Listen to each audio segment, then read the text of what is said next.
Baik, Bismillahirrahmanirrahim. Ibu dan Bapak yang kami hormati, perkenalkan saya Imam Priyono. Sekali lagi sebuah kehormatan buat saya bisa berada di tengah Ibu dan Bapak sekalian dan secara khusus tentu di antara teman-teman Asosiasi Intelektual dan Profesional Indonesia di Belanda. Tentu karena cinta kita kepada Indonesia dan dunia pendidikan, kita luangkan sedikit waktu hari libur kita untuk bangsa yang sama-sama kita cintai Indonesia. Baik, Assalamualaikum warahmatullahi wabarakatuh dan salam sejahtera untuk kita semua. Ibu dan Bapak yang kami hormati, sebelum kita mulai, saya boleh minta senyum yang paling indah dan tepuk tangan yang paling meriah untuk kita semua. Begini caranya. Iya, terima kasih Ibu dan Bapak sekalian. Ibu dan Bapak yang kami hormati, pada hari ini saya pribadi sangat bersuka cita dan tidak terkecuali juga tentu seluruh elemen bangsa Indonesia karena beberapa waktu yang lalu kita sama-sama memperingati hari yang sangat monumental sebenarnya bagi perjalanan bangsa kita, yaitu Hari Pendidikan Nasional. Hari ini dengan rasa bangga dan sukacita, saya rasa kita mengikuti sebuah webinar yang luar biasa diselenggarakan oleh ANP, dan topiknya adalah pendidikan tinggi di Belanda dan potensinya bagi SDM unggul Indonesia. Ibu dan Bapak yang kami hormati, hari ini telah berada bersama kita Yang Mulia Bapak Duta Besar Maier Vas, Duta Besar Republik Indonesia untuk Kerajaan Belanda, sebuah kehormatan Pak Dubes bersama kami pada kesempatan kali ini. Kemudian tentu para narasumber yang telah hadir bersama kami, nanti akan hadir Ibu Profesor Dwi Korita Karnawati, Kepala BMKG, segera akan bergabung bersama kita. Kemudian telah hadir Pak Dwi Larso, PhD, beliau adalah Direktur Beasiswa LPDP, dan juga pada kesempatan kali ini telah hadir pula yang saya hormati, ini sahabat saya, dua-duanya profesor. Kalau berada di tengah mereka, saya berasa level kepintaran saya naik 1-2 level. Yang pertama ada Profesor Bayu Jayawardana. Terima kasih, Prof. Kemudian ada Bang Profesor David Marpaung, terima kasih sudah hadir bersama kami. Dan tentu last but not least yang kita banggakan juga karena sedang melanjutkan studi di sana, PhD kandidat kita Ibu atau Mbak Erlinda Kartika. Tadi Mbak Erlinda nggak mau dipanggil Ibu, karena tentu kita beda-beda tipis gitu Mbak ya. Mbak Erlinda, terima kasih sudah bersama kami. Baik, teman-teman sekalian, kita langsung saja memulai webinar pada kesempatan kali ini. Dan sebelum memulainya, mari kita ikuti bersama laporan maupun sambutan mewakili ANP Indonesia. Kami persilakan Mbak atau Ibu Rosalin Siburian. Terima kasih Mas Imam. Selamat pagi. Yang saya hormati Bapak Duta Besar, Bapak Maier Vas, yang saya hormati juga seluruh narasumber dan seluruh peserta webinar. Assalamualaikum warahmatullahi wabarakatuh. Salam sejahtera untuk kita semua. Pada hari weekend ini, dengan sukacita kami dari INP mengadakan acara webinar terkait dengan pendidikan, karena kami dari INP beranggapan bahwa pendidikan adalah salah satu cara yang dapat memajukan suatu bangsa. Oleh karena itu kami, sebagai anak bangsa yang berada di Belanda, di luar negeri, kami berusaha untuk terus ikut berpartisipasi dan berkontribusi. Dalam hal ini kami bisa diwakili oleh Mas Bayu dan juga oleh Mas David sebagai narasumber dan tentunya narasumber-narasumber yang lainnya.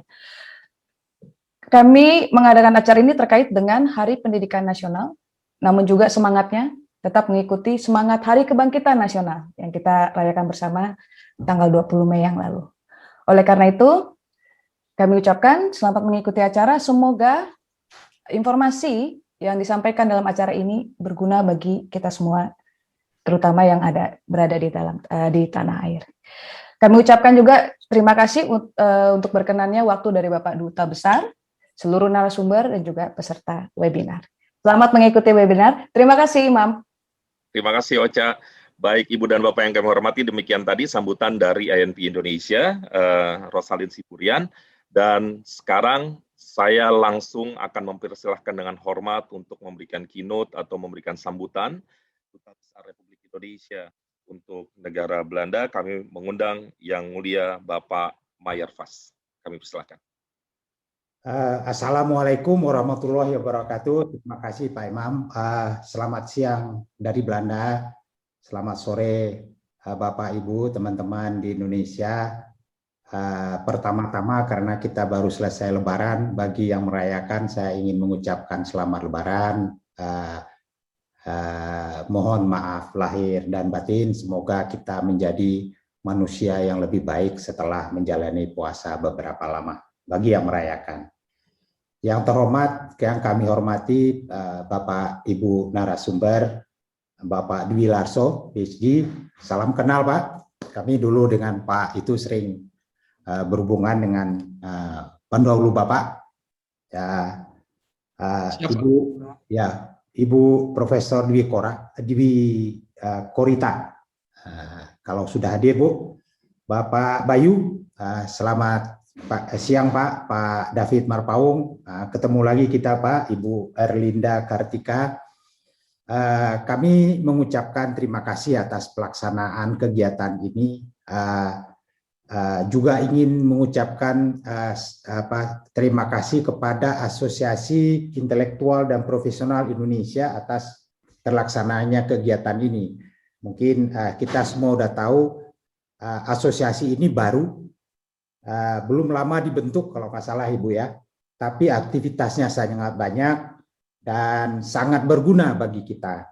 Dan kami sangat mendukung kegiatan ini karena ini juga baik bagi kami, bukan hanya dalam kegiatannya, tapi semua hasil diskusi, pembicaraan, ide, pendapat yang hidup itu kami catat untuk masukan bagi kami bagi pelaksanaan pekerjaan kami di sini. Dan ini juga yang kami harapkan Bapak Ibu, mudah-mudahan dari hasil diskusi ini ada rekomendasi, saran, pendapat yang diberikan kepada kami agar kami bisa melaksanakan tugas utamanya dalam meningkatkan kerjasama pendidikan antara Indonesia dan Belanda, dan utamanya juga untuk bagaimana kita memanfaatkan, mencari manfaat yang sebesar-besarnya dari Belanda untuk kepentingan peningkatan kapasitas SDM kita. Untuk mana Belanda mempunyai keunggulan tentunya. Tentu kalau kita berbicara tentang pendidikan, kita bisa belajar banyak dari Belanda. Sudah cukup lama pendidikan Belanda mempengaruhi SDM kita. Jadi karena hubungan sejarah yang sangat panjang, pejuang kemerdekaan kita dulu juga sudah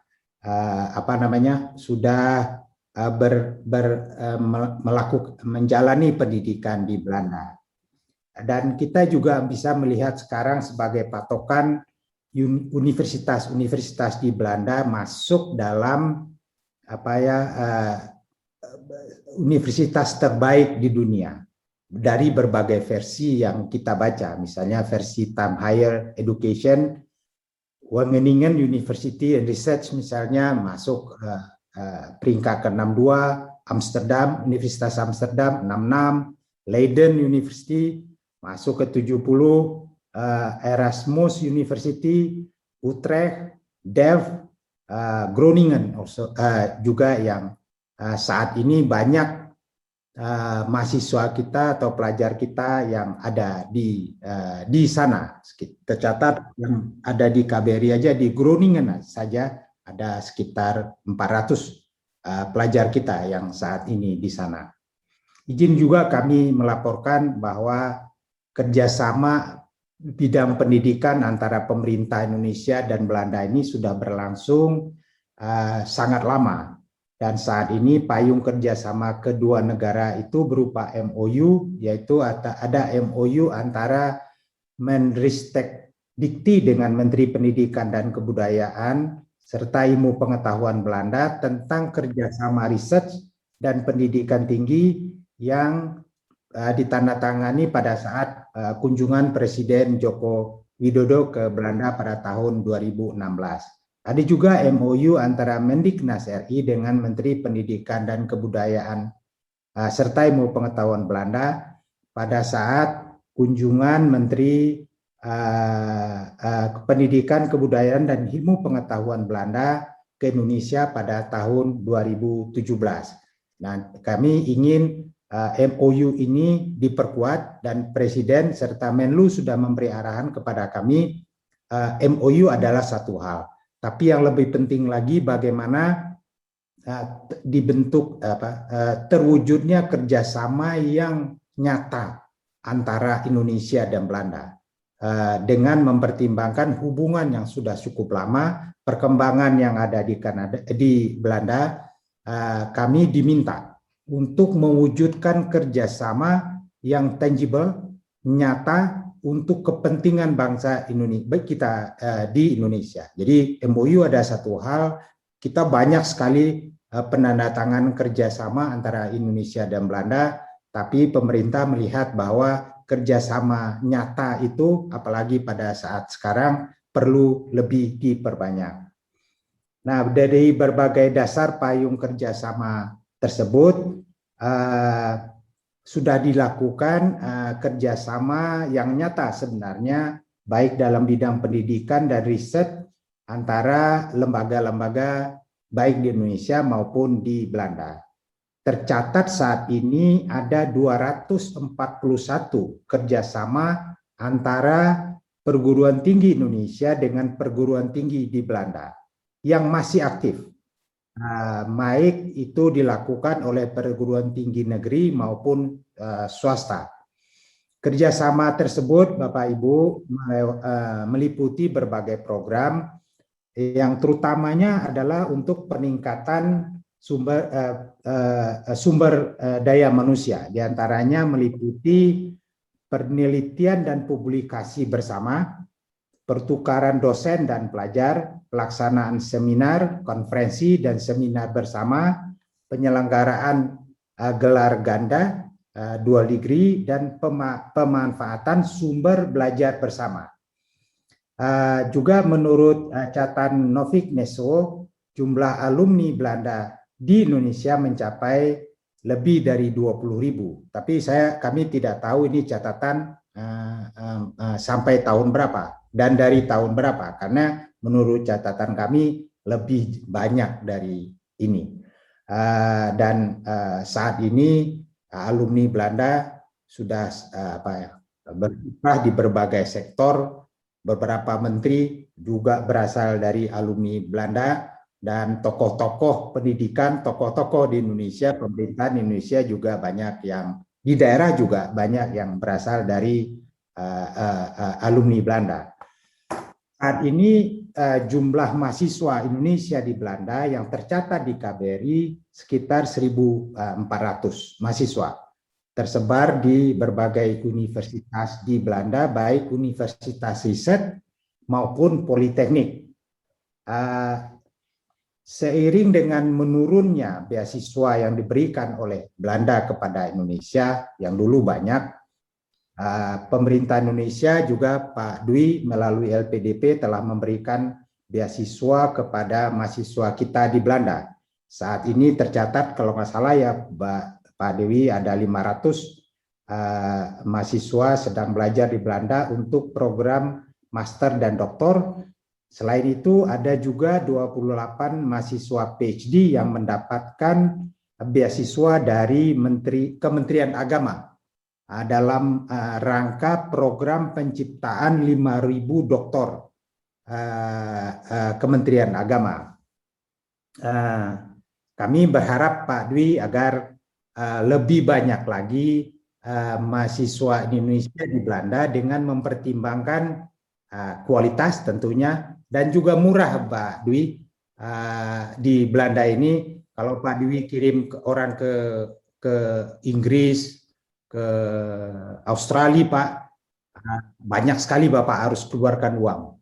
Menurut konsultan di sini kalau ke Inggris dan Australia misalnya mungkin perlu pembiayaannya sekitar bachelor itu 250.000 Pak US dollar. Tapi kalau Belanda mungkin tidak cukup karena pendidikannya 3 tahun dan mungkin tidak mencapai itu, mungkin 110.000 katanya sudah cukup untuk pendidikan mahasiswa di sini. Jadi kami kemarin juga Pak Dwi, sekedar laporan, kami bicara dengan dubes-dubes ASEAN di sini. Sekarang juga mereka memprioritaskan untuk mengirim pelajar-pelajarnya yang tadi ke negara-negara barat. Sekarang mereka baru tahu bahwa di Belanda cukup tinggi kualitasnya, dan mereka juga baru tahu kalau hampir semua universitas di Belanda ini melakukan pembelajaran dengan bahasa Inggris. Di samping juga aman, kehidupan yang lebih baik bagi mahasiswa-mahasiswanya mereka. Jadi mereka ASEAN sekarang juga lebih mengarahkan pemuda dia untuk belajar di Belanda. Indonesia sudah mengambil banyak manfaat dari pendidikan tinggi di Belanda. Ini adalah kesempatan bagi kita untuk menyiapkan sumber daya unggul kita, Indonesia. Ke depan, harapan dari pemerintah adalah kerjasama di bidang vokasi, Pak, yang juga perlu ditingkatkan. Kalau melihat ke sebagian besar masyarakat Belanda itu lebih mengarahkan pada pendidikan vokasi. Hal ini agar kita dapat menyiapkan tenaga kerja yang terampil sesuai dengan tuntutan dunia usaha dan dunia industri. Mungkin nanti akan ada yang menyampaikan bagaimana pendidikan di Belanda yang diarahkan kepada sains dan applied science, dan di pengarahan itu setelah dimulai sejak yang bersangkutan anak didik tamat SD. Jadi dari tamat SD mereka sudah diarahkan mana yang ke universitas, ke sains, mana yang ke applied science. Dan 90% dari tamatan pendidikan Belanda itu adalah untuk pendidikan vokasi, Pak. Jadi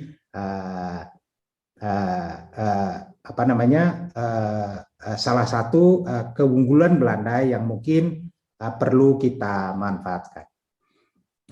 Mungkin juga nanti ada baiknya kita mengadakan serial webinar tentang pendidikan untuk berbagai pengalaman pendidikan di Belanda untuk semua tingkatan, termasuk pendidikan vokasi ini. Tanpa juga kamu laporkan bahwa dari waktu ke waktu, Pak, kami juga mengadakan diskusi dengan alumni-alumni Belanda dan juga teman-teman PPI di sini, dan juga menghubungkan mereka, memfasilitasi mereka untuk selalu berhubungan agar apa yang sudah selesai dapat memberikan masukan-masukan kepada junior-junior kita, Pak. Mungkin itu yang ingin kami sampaikan. Selamat berdiskusi, dan sekali lagi atas nama KBRI terima kasih. Dan yang lebih penting lagi dari diskusi ini, mudah-mudahan ada catatan, ada masukan, ada rekomendasi yang bisa kami disampaikan kepada kami atau bisa kami catat untuk pengembangan kerjasama pendidikan Indonesia dan Belanda, dan untuk mencari kerjasama nyata dalam upaya meningkatkan sumber daya kita untuk kita ambil pengalaman-pengalaman dari sistem dan pengalaman dari Belanda, di mana mereka lebih baik dari kita untuk bidang-bidang yang mereka lebih baik, dan mudah-mudahan rekomendasi itu akan lebih bisa meningkatkan upaya kita di KBRI untuk meningkatkan kerjasama nyata antara Indonesia dengan Belanda, khususnya dalam bidang pendidikan. Sekali lagi terima kasih, salam sehat dari Belanda. Wassalamualaikum warahmatullahi wabarakatuh. Waalaikumsalam warahmatullahi wabarakatuh. Duta Besar Indonesia untuk Belanda, Bapak Meyerfas, terima kasih. Beberapa hal disampaikan secara baik sekali, dan saya rasa tadi LPDP langsung mencatat itu. Kalau di Belanda harganya murah, kualitasnya bagus, jadi mudah-mudahan ke depan akan dan aman, Pak, diinvestasikan dan aman. Terima kasih Pak Dubes, sehat-sehat selalu, dan terima kasih sekali lagi sudah berkenan bersama kami. Baik, Ibu dan Bapak yang kami hormati, kabarnya saat ini Ibu Dwi Korita Karnawati telah juga bersama kita. Bu Dwi Korita, selamat sore Bu. Terima kasih ya. Terima Baik, kasih. Ibu Dwi apa kabar? Baik, alhamdulillah. Terima kasih. Hormat saya untuk Bapak Dubes, Bapak Ibu narasumber lainnya, dan juga Bapak Imam sebagai moderator atau panitia. Terima kasih Baik. atas undangannya. Baik, Bu Dwi Korita, kami merasa terhormat Ibu berkenan hadir di tengah aktivitas yang begitu padat. Saya mengenal Bu Dwi Korita sebenarnya sudah cukup lama, walaupun Bu Dwi mungkin belum tentu hafal dengan saya, tetapi sejak Ibu jadi rektor pada saat itu saya sudah suka mengganggu Ibu minta pandangan soal pergerakan tanah di UGM. Jadi Iya. dan Berarti udah kenal Pak Imam. Iya, ya namanya Siap. Yang Pak Imam, teman saya yang namanya Pak Imam tuh banyak sekali. Siap, baik. Tapi pastinya sudah kenal lah kita. Terima kasih atas undangannya. Baik, Ibu, terima kasih sekali lagi. Baik, Ibu dan Bapak yang kami hormati, kita langsung saja setelah kita ikuti keynote atau sambutan dari Duta Besar Republik Indonesia, sekarang kita akan segera memasuki sesi webinar pada kesempatan kali ini. Sekali lagi, saya akan sampaikan bahwa hari ini topiknya adalah pendidikan tinggi di Belanda dan potensinya bagi SDM unggul di Indonesia, tetapi ini tentu berkaitan erat dengan Hari Pendidikan Nasional, karenanya kami mengundang sejumlah narasumber dengan beragam perspektif, dan juga kita ingin mengetahui bagaimana dan betapa pentingnya dunia pendidikan bagi Indonesia di masa mendatang. Dan langsung saja saya pertama-tama ingin menuju langsung ke Bu Dwi Korita, karena saya tahu khawatir Ibu ada kesibukan yang lain, saya langsung menuju ke Ibu. Ibu, di Hari Pendidikan Nasional, kita ketahui bersama Ibu adalah perempuan Indonesia yang memiliki jenjang pendidikan yang sangat tinggi, sampai profesor, kemudian sekarang diberikan amanah oleh negara menjadi Kepala BMKG, sebelumnya menjadi Rektor UGM, dan sejumlah posisi-posisi penting. Dalam Hari Pendidikan Nasional kali ini, seberapa penting pendidikan bagi perempuan Indonesia dan bagi individu Indonesia? Silakan Bu Dwi Korita.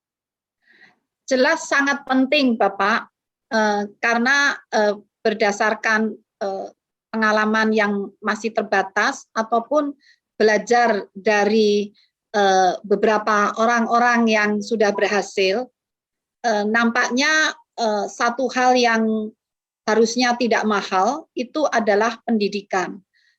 Sebagai contoh, kalau seandainya kakek saya tidak berpikir tentang pentingnya pendidikan, mungkin saat ini saya masih tinggal di gua-gua untuk bertapa.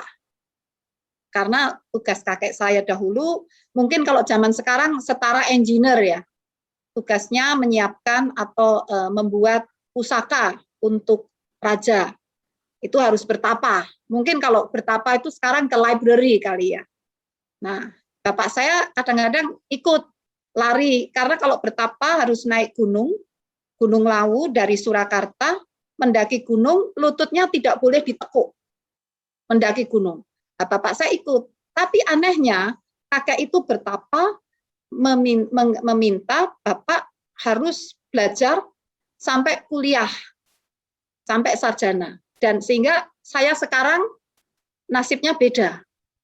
Nah, jadi itu simpelnya betapa pendidikan itu dengan cara yang seakan-akan luar biasa yang dapat merubah masa depan suatu generasi, sehingga itu mutlak harus dijalankan. Saya yakin banyak cerita-cerita lain orang-orang yang jauh lebih sukses ya, Ibu Kartini ya, beliau juga di tahun 1800 dikala kita belum bicara millennials, belum bicara big data, belum bicara future ya, beliau sudah menembus visinya jauh ke depan pasca milenial barangkali, bahwa wanita harus mengalami pendidikan agar dapat membangun nasibnya sendiri secara merdeka, bahkan ikut berkontribusi untuk menguatkan, memajukan bangsa. Jadi menurut saya pendidikan itu tidak dapat ditawar. Hukumnya mutlak, wajib demikian. Bu Dwi, pada perjalanan akademik Ibu yang saya ketahui, koreksi apabila salah, S2 dan S3 ke luar negeri. Pertanyaannya, kenapa ke luar negeri? Apa yang sebenarnya diharapkan dari pendidikan luar negeri, pendidikan tingginya? Kemudian apa yang akhirnya Ibu rasakan setelah menuntaskan beberapa jenjang pendidikan di Inggris, kalau saya tidak salah? Nah, itu keputusan untuk keluar negeri itu juga pengaruh pendidikan di lingkungan. Kebetulan nenek saya, nenek saya, terutama kan itu di masa Hindia Belanda ya, beliau masih ada ya. Beliau wanita kan, tapi juga mendapat kepercayaan karena mungkin karena pendidikannya lebih ya. Dan saya mengenal dunia luar itu nomor satu Belanda, karena nenek, saudara itu yang diceritakan Belanda. Jadi impian saya waktu itu ya kalau sekolah ke Belanda, biar pinter, biar maju, itu simpel aja, karena lingkungan itu kan tergantung lingkungan juga. Nah, dan ternyata saat itu kesempatan pertama saya melihat dunia luar adalah ke Belanda juga, tapi tidak mengikuti pendidikan, saya mengikuti suami. Suami saya yang sekolah di Delft University, saya sebagai ibu rumah tangga yang ikut suami. Tetapi ternyata di situ meskipun saya ibu rumah tangga, saya bebas leluasa bertemu para profesor di Delft University, bertemu dengan para expert di waktu itu ada TNT, jadi kayak kayak research center ya, di research center di sana. Saya statusnya ibu rumah tangga, jadi itu yang membuat saya berpikir, oh karir saya harus seperti ini, seperti para profesor. Idola saya waktu itu ada Profesor Van Dam yang dari sumber daya air, saya bisa mengikuti, bahkan ada acara-acara akademik saya boleh ikut, itu diizinkan. Nah, inilah yang membuat saya terdorong, saya bisa seperti mereka yang sekolah beneran. Kalau saya kan observer ya istilahnya, bukan sekolah beneran. Dan itu dari sana saya mendapat rekomendasi dari profesor Belanda untuk belajar di Inggris, ke Inggris. Alasannya simpel, karena suami saya S3-nya dapatnya di Inggris. Jadi bukan, dan istimewanya profesor Belanda itu merekomendasikan, ya kamu ikuti suamimu belajar di Inggris sana gitu. Padahal beliau jadi saya tuh bisa konsultasi selayaknya mahasiswa. Saya ibu rumah tangga waktu itu, nggak ada SKS, nggak ada, saya nggak bayar. Itu bisa waktu itu di Belanda tahun 89. Itu pengalaman saya ke luar negeri pertama, bisa mengikuti observer pendidikan di sana. Itu Pak. Apa tantangannya Bu? Menjadi seorang perempuan di masa tersebut, kemudian mengambil jenjang pendidikan yang relatif tentu tinggi begitu ya bagi perempuan-perempuan Indonesia pada khususnya pada saat itu. Apa tantangannya? Apakah sulit misalnya mendapatkan beasiswa salah satunya? Nah, tantangannya beasiswa. Saya kalau nggak salah tidak begitu saja mendapatkan beasiswa ya. Mengalami gagal beberapa kali, bahkan mendapatkan letter of acceptance saat itu juga tidak seketika. Nah, tapi gara-gara berkat rekomendasi profesor Belanda itu, saya bisa mendapatkan letter of acceptance di Inggris. Dan dengan bekal letter of acceptance, seperti jalan tol untuk mendapatkan beasiswa. Jadi saya punya hutang budi banyak ini dengan profesor di Delft University yang saat itu saya bukan mahasiswanya. Jadi tantangannya mendapatkan beasiswa, kemudian juga letter of acceptance, biasanya itu kan masalah bahasa ya. Masalah bahasa. Dan saat saya mendaftar itu saya belum lulus. Jadi saya tidak punya ijazah. Tapi sudah buru-buru pengen daftar ya, akhirnya ya ditolak orang nggak punya ijazah. Itu ya nggak salah ya. Begitu tantangannya. Dan tantangan berikutnya kalau sudah studi, ibu-ibu itu kan punya anak ya. Nah, punya putra-putri itu juga tidak mudah. Tapi saya yakin banyak ibu-ibu yang melakukan itu dan mereka berhasil sehingga saya bertekad saya harus berhasil karena yang lain pun bisa, itu Pak.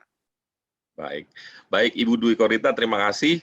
Saya bergantian sejenak ke beberapa narasumber lain. Mudah-mudahan Ibu masih berkenan bersama kami. Dan bagi para peserta webinar yang ingin menanyakan beberapa hal, misalnya ke Bu Dwi Korita, kami persilahkan sekarang saja mulai diketik, nanti tidak usah menunggu di akhir, tetapi kalau ada pertanyaan ke Bu Dwi Korita, nanti di sela-sela bukan tidak mungkin saya akan mendahului untuk menanyakan kepada Bu Dwi Korita, karena beliau kabarnya jam 17 waktu Indonesia Barat sudah harus dengan agenda selanjutnya. Baik, saya sekarang ingin ke sahabat-sahabat saya, ada Prof. Bayu, ada Prof. David yang saat ini menjadi akademisi di Belanda, berkarir di Belanda, kemudian tentu sebelumnya bersekolah di Belanda. Topiknya jelas sekali, kita sebenarnya ingin melirik bagaimana potensi pendidikan tinggi di Belanda, di mana kekuatannya, karena bagi kami yang awam di Indonesia yang tidak pernah misalnya mengenyam pendidikan di Belanda, taunya Belanda itu justru kekuatannya hanya di misalnya ilmu-ilmu sosial misalnya. Menjadi rahasia umum di Indonesia kalau belajar hukum tuh di Belanda misalnya kayak gitu. Padahal yang kami ketahui jangan-jangan jurusan-jurusan teknis di sana justru sangat kuat dan keberpihakan pemerintah Belanda jangan-jangan lebih dominan ke sana. Mungkin Mas Bayu dulu, kemudian nanti Prof. David juga boleh menambahkan bagaimana perjalanan karir Anda sekalian dan bagaimana kondisi di Belanda soal pendidikan tingginya. Mas Bayu duluan, habis itu. Terima kasih ya Mas Imam atas kesempatannya. Salam untuk semuanya juga. Selamat Hari Raya juga kalau merayakan. Terkait dengan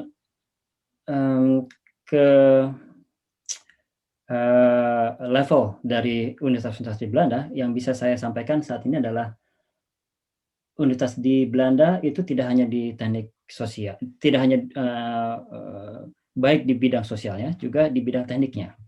Karena seperti yang kita tahu, seperti Bu Dwi Korita sudah sampaikan, Delft juga itu sudah terkenal di Indonesia dari zaman 100 tahun yang lalu ketika ITB dibentuk di Bandung.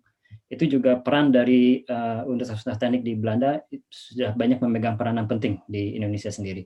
Juga apabila kita melihat di TU Eindhoven, di Twente, di mana Bapak David juga sekarang mengajar di sana, itu kita semua memiliki level internasional untuk di bidang teknik di bidangnya kami masing-masing. Satu hal yang bisa saya sampaikan di sini adalah apabila kita lihat dari kebijakan dari pemerintah untuk menyokong pendidikan di bidang teknik, itu bisa dilihat dari level subsidi pemerintah Belanda untuk pendidikan di bidang teknik. Apabila saya bandingkan level subsidi untuk satu mahasiswa yang lulus dari bidang teknik dengan satu mahasiswa yang lulus di bidang sosial, itu subsidi yang didapatkan dari bidang teknik itu 4 kali lebih banyak dibanding di bidang sosial. Dan itu sudah menandakan bahwa tingkat perhatian pemerintah Belanda akan pentingnya pendidikan teknik di Belanda itu sudah cukup tinggi. Mungkin itu yang bisa saya sampaikan saat ini. Mungkin Mas David bisa menambahkan? Ya, sebelum Mas David, saya mau tanya, Prof. Bayu, kuliah di Belanda ini jurusan apa? Berapa lama sudah ada di Belanda? Oh, saya kuliahnya bukan di Belanda. Saya dulu itu master di saya bachelornya dari ITB, Teknik Elektro. Lalu saya melanjutkan Teknik Elektro lagi di Singapura, di Nanyang Technological University. Sebelum saya melanjutkan S3 di Imperial College London. Lalu setelah itu saya muter-muter di Inggris, karena saya pikir Inggris itu tempat yang menyenangkan untuk membangun karir akademik. Kenapa saya ingin di karir akademik itu karena panjang ceritanya. Karena dulu saya dari keluarga pendidik. Ayah saya dosen, nenek saya itu kepala sekolah dasar keputranan di Yogyakarta. Jadi itu memang ada di darahnya kami untuk menjadi pendidik. Dan ketika saya melanjutkan selesai S3 di Inggris, itu saya berpikir saya memang ingin membina karir di bidang akademik. Makanya saya berputar-putar di Inggris Raya sebelum saya mendarat di Belanda. Dan justru ketika awal saya mengajar di Belanda, itu saya merasa kalau saya mendapatkan kesempatan untuk memberi pelajaran kepada mahasiswa-mahasiswa Belanda. Jadi itu. Kenapa akhirnya mendarat di Belanda, Prof. Bayu? Apa yang tercium oleh Prof. Bayu akhirnya kenapa memilih Belanda? Karena Belanda cukup banyak hubungan dekat dengan Indonesia. Itu salah satu aspek yang saya perhatikan saat itu juga, yang saya pertimbangkan. Juga dari segi kultur, orang Indonesia yang tinggal di Belanda itu sudah cukup terintegrasi. Jadi saya merasa nyaman untuk dapat membangun keluarga kami di sini. Putra-putri kami juga bisa tumbuh dan kembang di Belanda. Dan saat itu mungkin memang masa yang tepat untuk kami untuk pindah dari Inggris Raya ke Belanda. Karena kami sudah merasakan kalau di Inggris Raya sudah mulai ingin keluar dari EU, dan saya berpikir oke, ini sudah waktunya kita untuk keluar dari Inggris Raya sebelum telat. Oke, bagi yang menyaksikan, Prof. Bayu, satu lagi, apa yang bisa di-sharing kepada khususnya teman-teman yang dari Indonesia mungkin, yang mulai melirik Belanda sebagai destinasi belajar, sebagai destinasi karir akademiknya, apa yang khas dari Belanda dan memang sangat potensial khususnya bagi masyarakat Indonesia? Ada satu hal yang mungkin bisa saya sampaikan di sini dan tadi juga sudah disampaikan oleh Bapak Dubas, Pak Mayerfas, bahwa di Belanda itu pendidikan tinggi itu ada berbagai jenis. Ada yang vokasi seperti yang tadi telah disampaikan oleh Bapak Mayerfas, dan ada juga yang universitas yang lebih fokus ke fundamental, lebih ke ilmu-ilmu dasar. Kalau kita lihat dari jumlah universitas di Belanda itu ada sekitar 13 universitas dan 1 universitas terbuka. Jadi total ada sekitar 14 universitas. Sedangkan yang namanya Universitas of Applied Sciences atau kurang lebih mirip seperti Politeknik di Indonesia atau sekolah tinggi, saya tidak tahu apa kesetaraannya di Indonesia, itu jumlahnya mencapai sekitar lebih dari 45. Dari jumlah tersebut bisa dilihat bahwa fokus dari Belanda untuk penduduknya adalah kurang lebih seperti yang diutarakan oleh Pak Mayerfas tadi, lebih dari 80% itu difokuskan kepada tenaga-tenaga ahli yang bisa langsung terapan di industri. Dan sisanya itu mereka membina karir di bidang akademik melalui universitas, yang nantinya diharapkan mereka dapat memberikan inovasi-inovasi baru untuk industri di Belanda. Dan sistem ini itu sudah cukup sukses dengan bukti bahwa Belanda banyak sekali perusahaan-perusahaan multinasional yang memegang posisi penting di dunia, seperti ASML untuk semikonduktor, atau Philips yang kita sudah tahu banyak sekali, dan macam-macam yang lainnya. Nah, sekarang tips untuk mahasiswa-mahasiswa di Indonesia yang ingin pergi ke Belanda, itu mungkin lebih tepat melihat dari latar belakang pendidikan yang mereka punya, dan mencari sekolah yang tepat untuk mereka. Apabila mereka lulusan dari, katakanlah, universitas dari Indonesia, mungkin bisa mencari yang setara juga di Belanda, yaitu adalah universitas di Belanda. Apabila mereka di Indonesia lebih kepada terapan, mungkin dapat melanjutkan kepada sekolah terapan di Belanda sendiri. Dan ada satu hal lagi yang perlu saya tekankan di sini. Apabila mahasiswa di Indonesia itu dari universitas kemudian lalu masuk ke Belanda di Hogeschool, namanya itu di sini Hogeschool, itu kemungkinan besar mereka tidak dapat melanjutkan ke level S3. Itu butuh tahapan lebih untuk dapat melanjutkan ke level S3. Sehingga apabila mereka ingin memiliki cita-cita untuk nantinya menjadi memiliki gelar S3 dan lanjut ke akademik berikutnya, alangkah baiknya kalau mereka memang sudah dapat memilih universitas yang tepat. Itu mungkin masukan dari saya, Mas Imam. Menarik sekali, Prof. Bayu. Saya rasa itu informasi yang sangat berharga buat teman-teman yang menyaksikan pada kesempatan kali ini. Oke, Prof. David, sekarang pertanyaannya sama. Mohon ceritakan kepada kami, terutama yang awam, mengenai pendidikan tinggi di Belanda, apa saja kekuatannya, dan mohon dielaborasi juga dengan apa aktivitas akademik Pak Bayu sekarang. Kalau nggak salah, Pak David, mohon maaf, Pak David sekarang, dan kalau nggak salah, kalau Pak David memang mengenyam pendidikan di Belanda kan ya? Silakan Pak David. Ya, terima kasih Mas Imam. Ya, untuk menambahkan dari pengalaman dari Mas Bayu sama Bu Dwi Korita juga, ya saya awalnya sih kalau datang ke Belanda semenjak selesai dari S1 di ITB.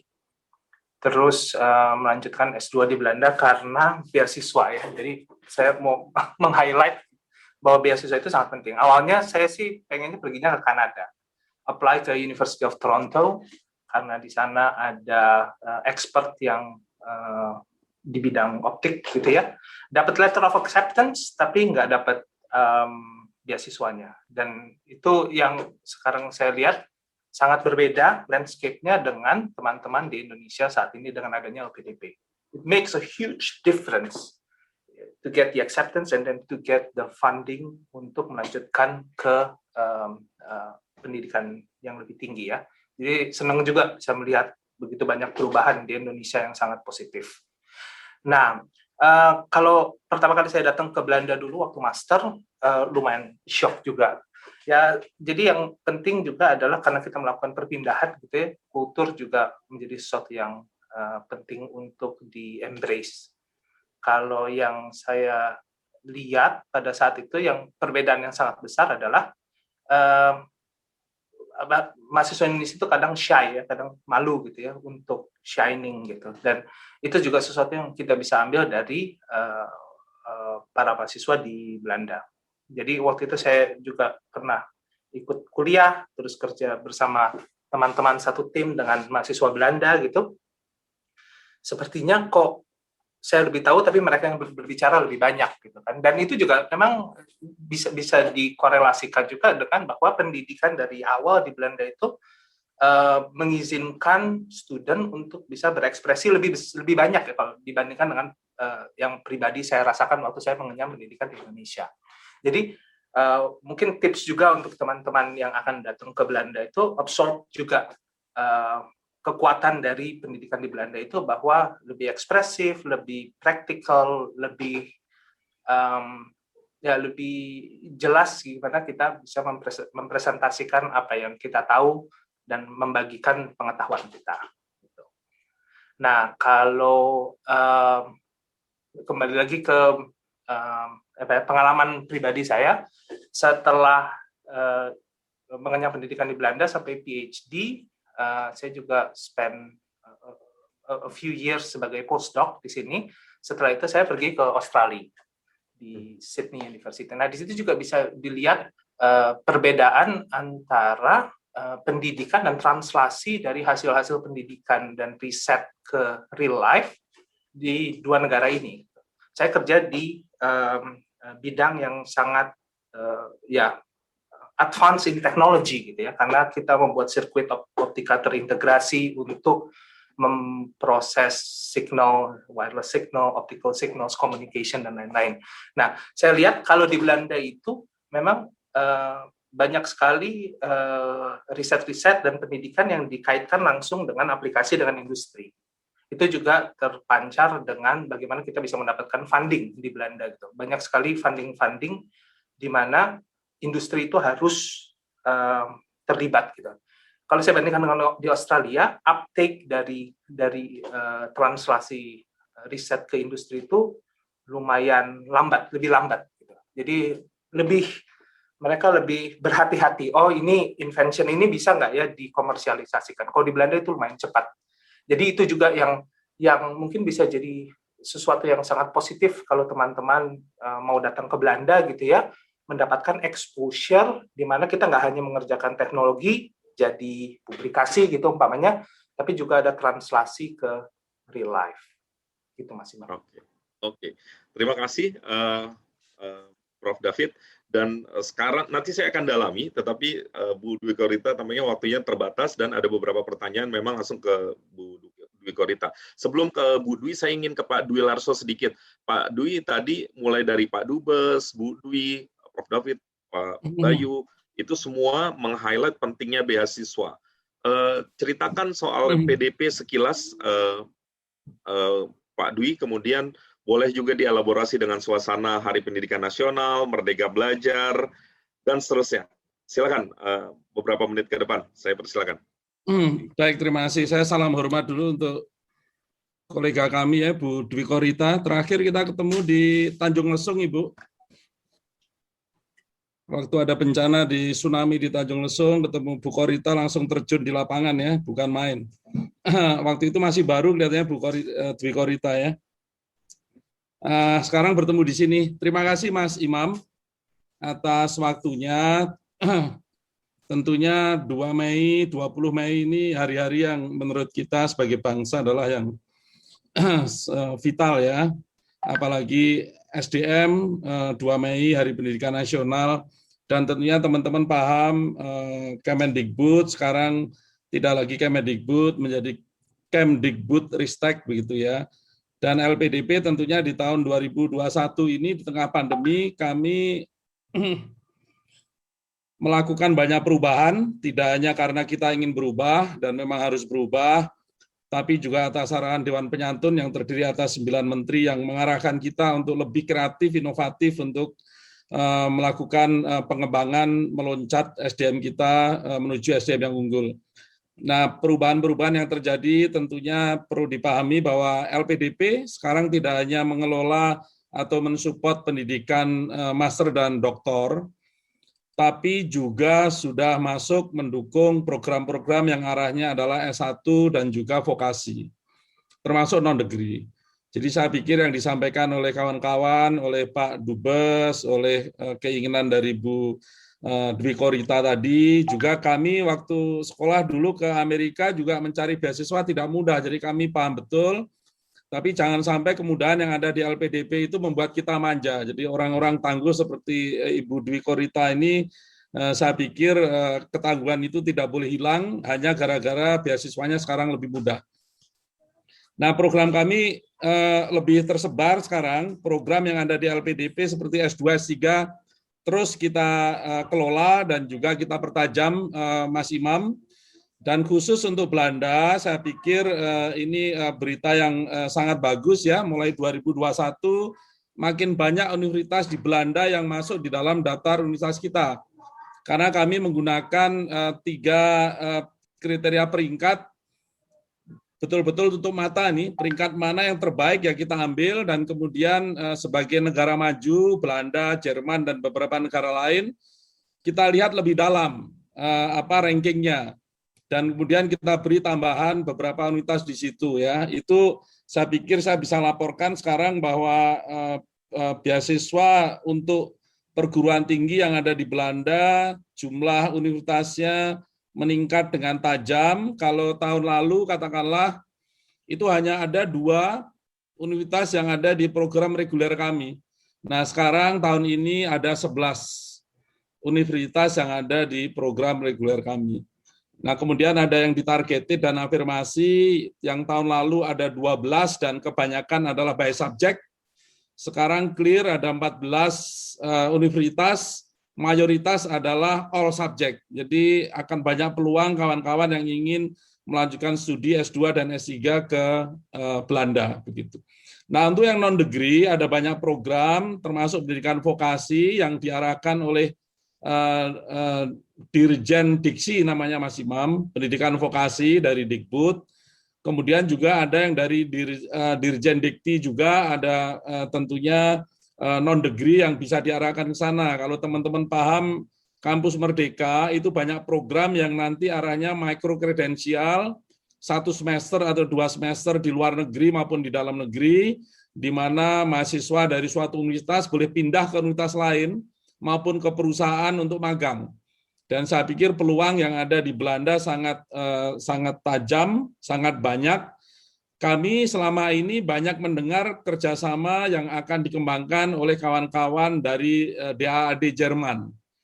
Nah, saya pikir Belanda tentunya tidak akan pernah ketinggalan dengan Jerman.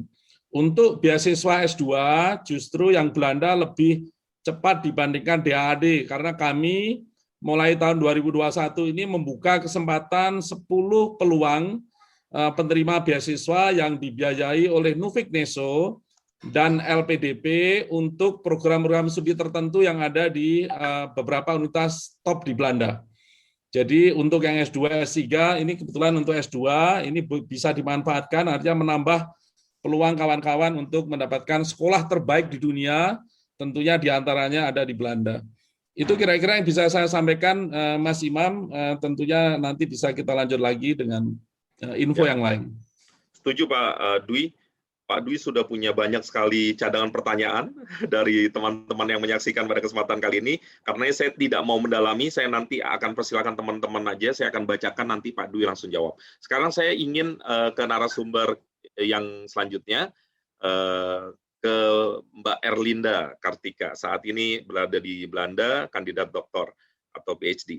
Mbak Erlinda, ceritakan bagaimana situasi belajar saat ini, apa yang melatar belakangi Mbak Erlinda memilih Belanda, di mana potensinya, dan seterusnya. Dan ini tentu konteksnya Hari Pendidikan Nasional, untuk membangkitkan semangat kita untuk mengejar pendidikan tinggi yang lebih baik. Silakan, Mbak Erlinda. Ya, terima kasih Mas Imam. Selamat sore untuk teman-teman yang ada di Indonesia, dan selamat siang untuk teman-teman yang di Belanda atau di Eropa. Pertanyaan kenapa milih Belanda? Yang pasti sih sebenarnya dulu milih Belanda awalnya saya tuh dulu S1-nya di IPB, kemudian saya sempat kerja beberapa tahun, kemudian saya apply beasiswa untuk S2. Zaman itu belum ada LPDP, jadi benar kata Ibu Dwi tadi, untuk dapetin beasiswa zaman itu tuh kayak jungkir balik gitu. Nyari beasiswa tuh kayak apply gagal.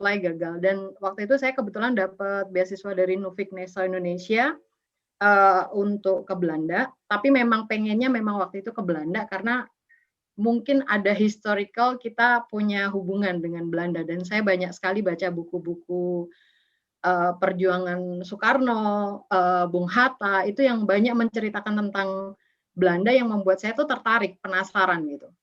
Kemudian saya dapat beasiswa dari Neso, dan kebetulan juga karena bidang saya adalah konservasi, dan di Wageningen University itu cukup bagus gitu. Bidang itu tuh cukup prominent di dunia gitu. Jadi saya senang berada di situ, dan yang paling penting sebenarnya kenapa memilih Belanda itu, di sini kayak program master itu semuanya pakai bahasa Inggris gitu. Jadi kita nggak butuh effort yang lebih banyak lagi untuk harus belajar bahasa yang lain gitu, karena kita di Indonesia juga udah belajar bahasa Inggris. Ketika sampai sini kita langsung bisa dapat pelajaran tuh tanpa tambahan effort yang lain untuk belajar bahasa Belanda. Itu yang pasti itu sih, lebih ke ininya. Dan saya sekarang dari S2 kemudian saya S3, kebetulan saya apply LPDP dan dapat dari LPDP, dan di sini saya merasakan perbedaan yang sangat besar sekali ketika dulu mencari beasiswa master dan mencari beasiswa PhD itu, kayaknya adanya LPDP itu saya bisa highlight bahwa ini kayak semacam revolusi pendidikan buat Indonesia. Karena hampir semua orang punya kesempatan yang sama, hampir semua orang bisa mengakses beasiswa dengan lebih, bukan lebih mudah, tetapi kesempatannya lebih besar. Jadi lebih banyak anak-anak Indonesia yang bisa mengenyam pendidikan tinggi baik di Indonesia ataupun di luar negeri dengan kesempatan yang lebih besar. Mungkin itu sih Mas Imam lebih. Boleh di-sharing sedikit Mbak Erlinda, sekarang risetnya tentang apa? Ya, saya sekarang risetnya kebetulan tentang human tiger interaction. Jadi harimau Sumatera, spesies kuncinya. Jadi lebih banyak ngomongin ekologi, kemudian sosial, kemudian dampaknya terhadap lingkungan dan hutan. Itu sih. Wow, luar biasa. Oke. Nanti kita dalami lagi. Sekarang saya ingin langsung ke pemirsa kita atau peserta webinar kita. Sekarang saya akan dahulukan beberapa pertanyaan yang arahnya ke Bu Dwi Korita. Jadi ada beberapa pertanyaan ini Bu Dwi Korita yang mohon berkenan untuk ditanggapi atau dijawab, begitu ya. Baik, ini saya pilihkan. Baik. Yang mana ya, pertanyaan? Ada banyak nih Bu, nanti saya bacakan ya Bu ya. Ya. Oke, ini. Silakan Bapak.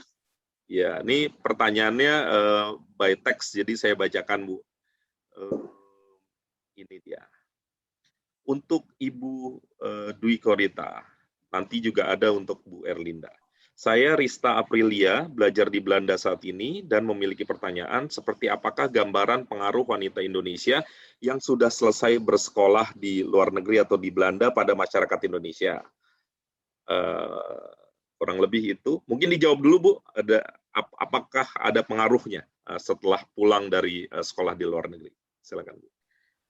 Yang jelas, kebetulan saya pernah sebagai kepala departemen dan juga sebagai rektor.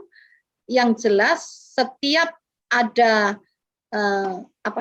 anggota dari tim kita di departemen ataupun di universitas, begitu pulang dari studi luar negeri, kami itu mempunyai harapan yang sangat besar.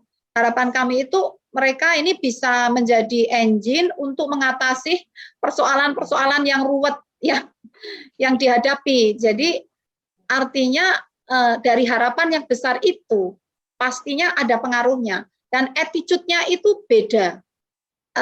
Beda sekali. Mungkin attitude saya sebelum sekolah di luar juga beda ya dengan apa itu yang paling beda Bu? Attitude apa yang paling beda? Kita menjadi well planned ya, lebih disiplin, well organized, better ya, dalam mengorganisasikan lebih better, dan pede Pak. Pede. Nah, tapi umumnya meskipun pede, yang dari Belanda itu tetap santun. PD itu kan manifestasinya bisa macam-macam ya. Kesantunan itu tetap terjaga ini. Jadi pengaruhnya sangat penting dan berdampak pada orang-orang sekitarnya. Nomor satu, membuat orang lain menjadi termotivasi. Pasti itu. Dan membuat orang lain menjadi lebih terbuka, dan bagi yang bersangkutan menjadi lebih lebih peka. Harusnya memang lebih peka, departemen saya membutuhkan ini, negara saya membutuhkan ini, sehingga saya harus mengarahkan riset saya yang lebih strategik ke arah sana. Itu pengaruhnya, antara lain. Baik. Terima kasih. Ada pertanyaan lain Bu, untuk saat ini, apakah anak-anak perempuan sudah memiliki kesempatan yang sama dengan anak-anak laki-laki untuk menikmati pendidikan? Silakan dijawab Bu. Kalau untuk lingkungan Indonesia ya, terutama yang di menengah ke atas ya, rasanya kesempatan itu sudah lama tidak menjadi isu. Untuk lingkungan yang Indonesia ini kan sangat bervariasi, menengah ke atas. Tetapi ada sedikit yang pernah saya lihat, keluarga-keluarga tertentu yang lingkungannya akan masih lebih mengutamakan laki-laki, itu memang ada, dengan tujuan untuk melindungi yang wanita, bukan untuk melecehkan, tetapi sudah kamu anak perempuan, nggak usah jauh-jauh, nanti kalau ada apa-apa bagaimana keselamatanmu, udah ini kakakmu yang laki-laki ini kan lebih ini. Jadi alasannya bukan karena meremehkan, tetapi kasih sayang yang mungkin berlebih. Seperti itu yang saya amati. Seperti itu. Oke, Ibu, sekarang satu lagi untuk Ibu. Sekarang Ibu mendapatkan amanah menjadi pimpinan dari sebuah lembaga besar yang sebenarnya fungsinya sangat penting. Kita ketahui bersama, Indonesia adalah daerah atau lokasi yang gemah limpah lojenawi pada sisi yang satu, tapi sisi yang lain potensi kebencananya juga tinggi. Pada konteks ini saya ingin elaborasi bahwa Ibu juga perempuan. Pada konteks pendidikan, apa yang menarik dari kombinasi-kombinasi itu? Perempuan, pimpinan lembaga negara, gitu ya, dan pendidikan. Silakan. Ya, kalau kita integrasikan ya sebagai perempuan atau pendidik, itu mungkin nalurinya ibu. Pendidik itu nalurinya membimbing. Jadi sebagai birokrat, naluri kita itu kalau melihat bawahan itu kayak melihat bimbingan saya gitu, bukan melihat anak buah saya. Jadi mungkin dari segi komando agak beda ya. Kalau birokrasi kan kadang-kadang hierarki sekali. Saya merasakan begini ya birokrasi. Tapi akhirnya saya mencoba memberikan warna. birokrasi tetap berjalan, tapi ada aroma pembimbingan, ada aroma hubungan keluarga seperti itu. Jadi ini saya mencoba mengelaborasi integrasi antara ibu, pendidik, dan birokrat. Nah, jadi seperti itulah kurang lebihnya, sehingga kalau ada kesalahan anak buah, saya selalu introspeksi. Jangan-jangan arahan saya nggak benar ya, jangan-jangan. Jadi saya mencoba itu dulu. Oh, ternyata kelemahannya di sini. Berarti komunikasinya yang kurang. Nah, tapi kalau memang udah benar-benar istilah bahasa Jawanya, anak itu tambeng, ya benar dicetot, benar-benar. Ini harus ada sanksi, tidak boleh lengah, karena menyangkut nyawa. Ya, tugas kami ini kan nyawa ini. Kalau lengah ya enggak ada ampun. Tapi kalau masih ya bisa dimotivasi, dibimbing, itu seperti itu. Jadi itu barangkali yang dapat saya sampaikan. Oke, Bu, terakhir sebelum Ibu pamit. Kita ketahui bersama saat ini di Hari Pendidikan, jangan-jangan ini waktunya kita bersyukur ya. Sekarang kita punya perempuan memimpin sebuah lembaga besar, profesor, pernah rektor. Itu berarti sebenarnya hal yang menarik ya kita angkat di Hari Pendidikan Nasional kali ini ya, bahwa Indonesia sekarang sudah memiliki peradaban yang tinggi, begitu ya. Kepemimpinan itu bisa diraih siapapun, egalitarian ada di situ dan seterusnya. Ibu punya komentar soal ini? Allah, kita harus bersyukur kepada Allah dan juga kepada pemerintah yang sudah membangun sistem itu. Apalagi dengan adanya LPDP ya. Ini saya sangat terima kasih dengan LPDP juga. Dulu di UGM banyak dan sekarang di BMKG juga banyak yang dibantu ya. Ini sangat, apalagi sekarang ada vokasi. Jadi komentar saya adalah ini syukur yang harus kita bangun bersama. Artinya kalau kita saling nugaskan, itu tugasnya LPDP, itu tugasnya perguruan tinggi, semua saling melempar, nah kita akan hancur. Tapi kalau LPDP itu luar biasa ya, ini berarti kami harus bagaimana agar sinerginya kuat, atau perguruan tinggi bagaimana kita harus ini. Jadi wujud syukur itu adalah menguatkan sistem yang sudah berjalan dengan positif, tapi membenahi yang mungkin masih ada gap sana-sini. Jadi demikian Pak, terima kasih. Baik, Bu Dwi Karyita Karnawati, terima kasih hari ini telah bergabung bersama kami. Kami tahu Ibu ada aktivitas selanjutnya, kami persilahkan untuk melanjutkan aktivitas. Terima kasih semuanya, Bapak Ibu. Terima kasih, mohon maaf.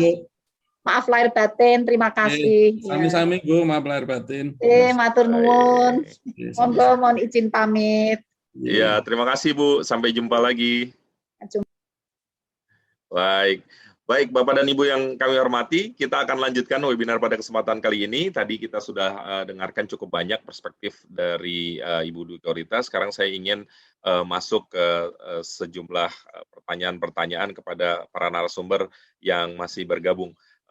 Pak Dwi, ini saya mendapatkan banyak sekali pertanyaan untuk Pak Dwi.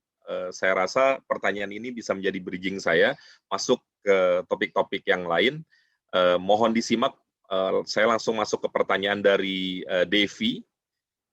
Pada tahun 2018, pada rapat dengar pendapat dengan DPR, ada permintaan dari anggota Dewan kepada pihak LPDP untuk memberikan dispensasi batas umur yang berbeda kepada perempuan, mengingat adanya beberapa batasan terkait pengasuhan anak. Sekedar contoh, perempuan memerlukan 1 hingga 2 tahun sabbatical leave untuk pengasuhan anak. Apakah sudah ada pertimbangan dari LPDP untuk batasan umur tersebut? Silakan Pak dijawab. Baik, terima kasih. Ini terkait ya, saya bisa sampaikan data kami tentang gender ya. Per hari ini penerima beasiswa LPDP itu 53,2% adalah perempuan. Dan dari tahun ke tahun memang 2013 laki-laki 53%, tapi dari tahun ke tahun menurun dan mulai 2015 itu penerima beasiswa perempuan melebihi daripada yang pria atau yang laki-laki ya.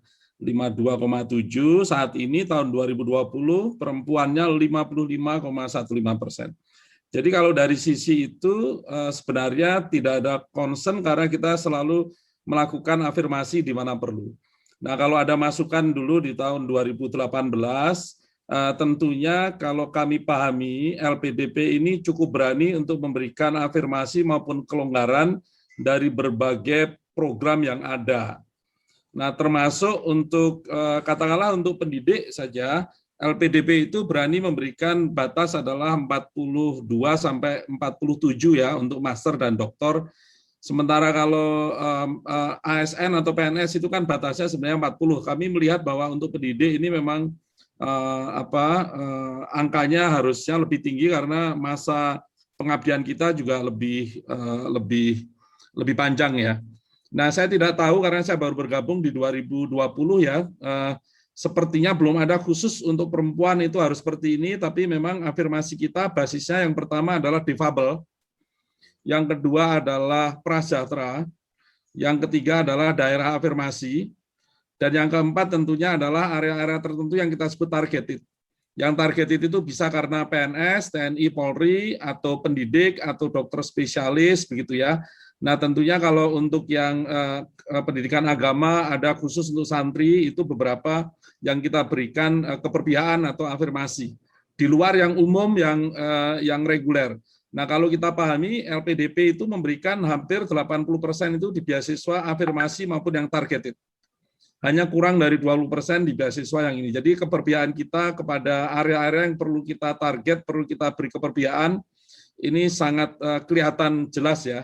Nah, saya memang tidak aware terhadap yang perempuan ini 2018 ya, tapi seperti yang saya laporkan, kami 53,2% adalah penerimanya sampai saat ini adalah perempuan. Saya kalau boleh saya tahu sebenarnya spesifik apa yang di program studi apa yang tadi yang perempuan harus khusus gitu ya. Sehingga kami nanti pun kami akan cek apakah memang masukan itu di 2018 masih ada sampai sekarang atau enggak. Karena segala perjalanan kita diarahkan oleh Dewan Penyantun secara strategis yang terdiri atas 9 menteri Mas Imam. Demikian jawaban saya, makasih. Baik. Sekarang untuk Prof. Bayu dan Prof. David, ada pertanyaan nih, ada beberapa. Saya bacakan 2 pertanyaan, nanti dijawabnya sekaligus. Pertanyaan pertama, tipe pengajaran standar atau kualitas pendidikan di Belanda seperti apa yang menurut Bapak akan signifikan dan tepat diterapkan di Indonesia? Itu pertanyaan pertama. Kemudian pertanyaan kedua, masih ke Mas Bayu dan Mas David, apakah ada skema pendidikan lanjut S2 atau S3 sambil bekerja di Belanda atau beasiswa yang tanpa batasan umur? Mungkin sekarang saya gantian, Prof. David duluan. Setelah itu Prof. Bayu. Kalau dari skema pendidikan ya, maksudnya seperti saya tadi udah bilang, ada hal-hal positif yang bisa diambil dari pendidikan di Belanda kan. Kalau bisa dibandingkan dengan pendidikan yang saya dapatkan waktu di Indonesia, hal-hal yang berkaitan dengan praktek ya, itu jauh lebih kuat saat kita melakukannya di Belanda. Jadi mungkin itu juga yang bisa di-adopt di Indonesia, di mana kita juga nggak cuma hanya teori gitu ya, tapi juga berkaitan dengan praktek.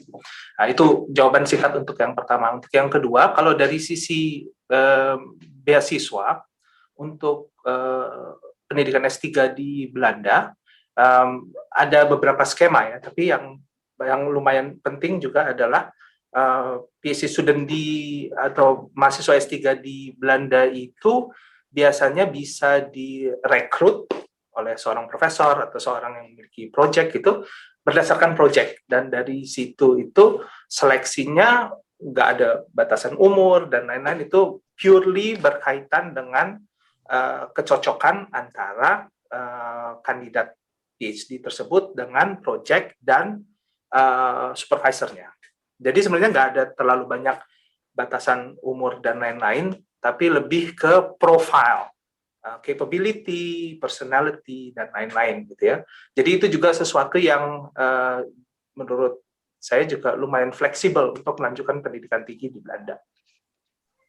Oke, sekarang silakan Prof. Bayu, ada yang ingin ditambahkan? Saya mulai menanggapi tentang metode pengajaran yang mungkin bisa dipelajari atau bisa diterapkan di Indonesia. Kalau saya lihat dari pengalaman saya selama 13 tahun terakhir ini. Jadi saya memulai karir saya sebagai pertama sebagai asisten profesor hingga jadi profesor sekarang itu dari tahun 2008.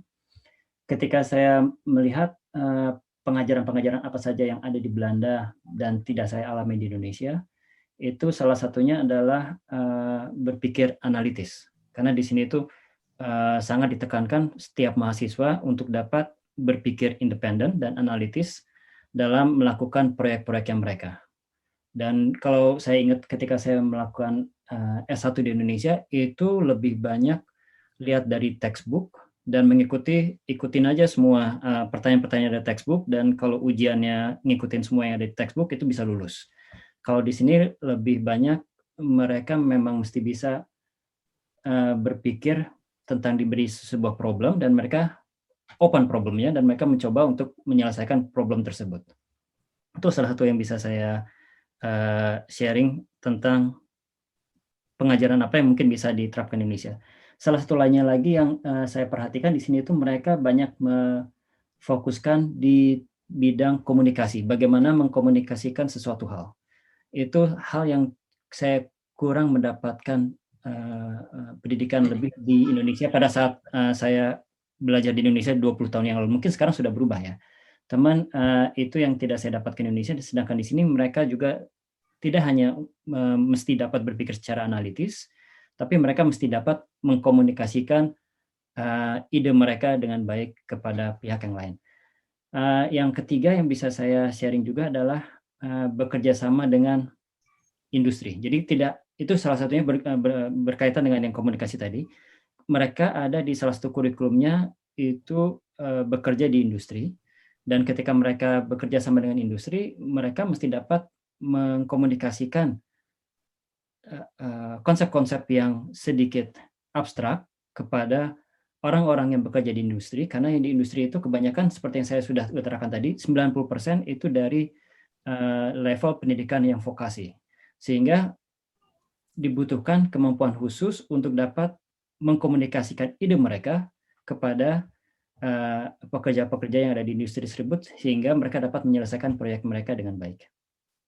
Kayaknya itu mungkin 3 yang bisa saya bagi mengenai pengajaran yang dapat juga diterapkan di Indonesia. Kemudian untuk hal yang beasiswa tadi, mungkin saya bisa melaporkan juga kepada Pak Dwi ya. Saya sudah bertanya tentang jumlah penerima LPDP di Groningen. Itu cukup banyak ya ternyata yang LPDP yang sudah diperoleh oleh mahasiswa-mahasiswa di Groningen. Jadi saya lihat datanya sekarang itu kurang lebih ada 56 mahasiswa saat ini yang dibiayai oleh LPDP. 42 itu di level S3, 14 di level master. Dan kalau melihat dari sejarahnya, itu dari tahun 2013 hingga tahun 2017, itu kita sudah mendapatkan 105, jadi cukup banyak juga dari LPDP. Namun sumber mana lagi yang selain LPDP, itu banyak sekali yang bisa kita cari. Salah satunya adalah seperti yang sudah diutarakan oleh Pak David tadi. Dan hal yang lainnya yang bisa dicari juga melalui Nufik dan Neso. Teman mungkin sekarang level dari Nufik dan Neso juga sudah turun.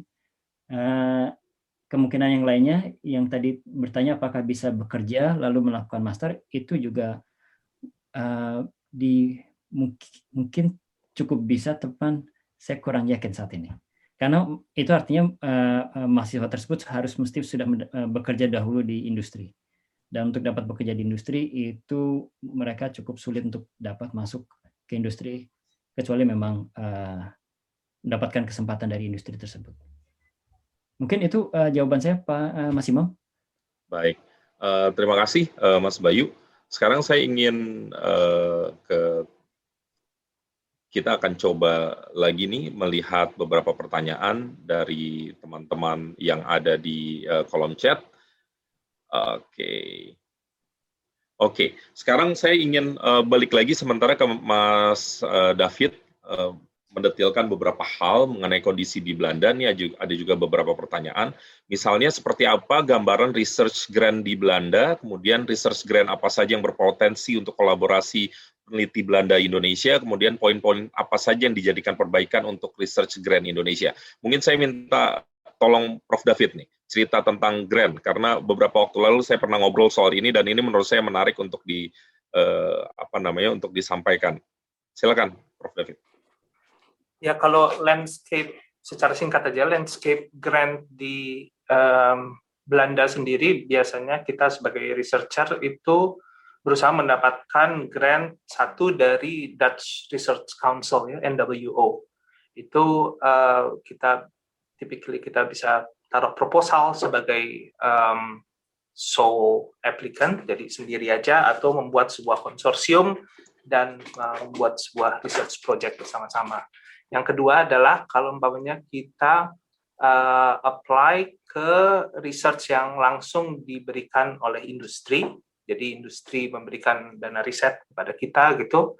Dan yang ketiga adalah dari Uni Eropa. Jadi itu sendiri research grant is always tricky buat peneliti seperti kita. Mas Bayu juga pasti merasakannya karena sangat kompetitif, sulit untuk didapatkan gitu kan, dan kita harus melakukan banyak effort untuk mendapatkannya gitu. Nah, kalau umpamanya dibandingkan dengan di Indonesia, sejujurnya aku juga nggak punya banyak pengalaman ya untuk applying research grant di Indonesia, tapi cuma dengar-dengar dari teman-teman gitu, landscape-nya jauh lebih baik dibandingkan dulu saat kita masih studying gitu kan. Jadi ada beberapa hibah yang juga kompetitif yang bisa mengizinkan peneliti-peneliti di Indonesia juga untuk membangun network dan koneksi ke teman-teman di luar gitu. Oke. Baik. Sekarang untuk Pak Dwi Larso, pertanyaannya agak panjang, Pak, dan ini ada beberapa pertanyaan dalam satu badan pertanyaan. Mohon disimak, Pak. Mengenai beasiswa LPDP untuk dosen di bawah kementerian atau lembaga, kenapa tidak bisa mendaftar ke beasiswa dosen Kemendikbud? Sedangkan untuk targeted group PNS, TNI, Polri, dosen PNS juga tidak bisa melanjutkan aplikasi karena bukan PNS biasa, peneliti atau prekayasa. Jadi bagaimana solusi terhadap hal ini? Ini pertanyaan pertama. Kemudian ada pertanyaan lain untuk Pak Dwi. Mewakili University of Amsterdam bekerja sama dengan Institut Teknologi Delft untuk melakukan program mengajar Delft atau institut di Tepian Danau Toba yang membuat lulusan-lulusan Delft eligible untuk langsung S2 ke Amsterdam. Apakah ada peluang bagi adik-adik dari Delft untuk langsung studi lanjut ke S2 Universitas Amsterdam? Nah, kurang lebih pertanyaannya kayak gitu. Bisa ditanggapi, Pak Dwi? Silakan.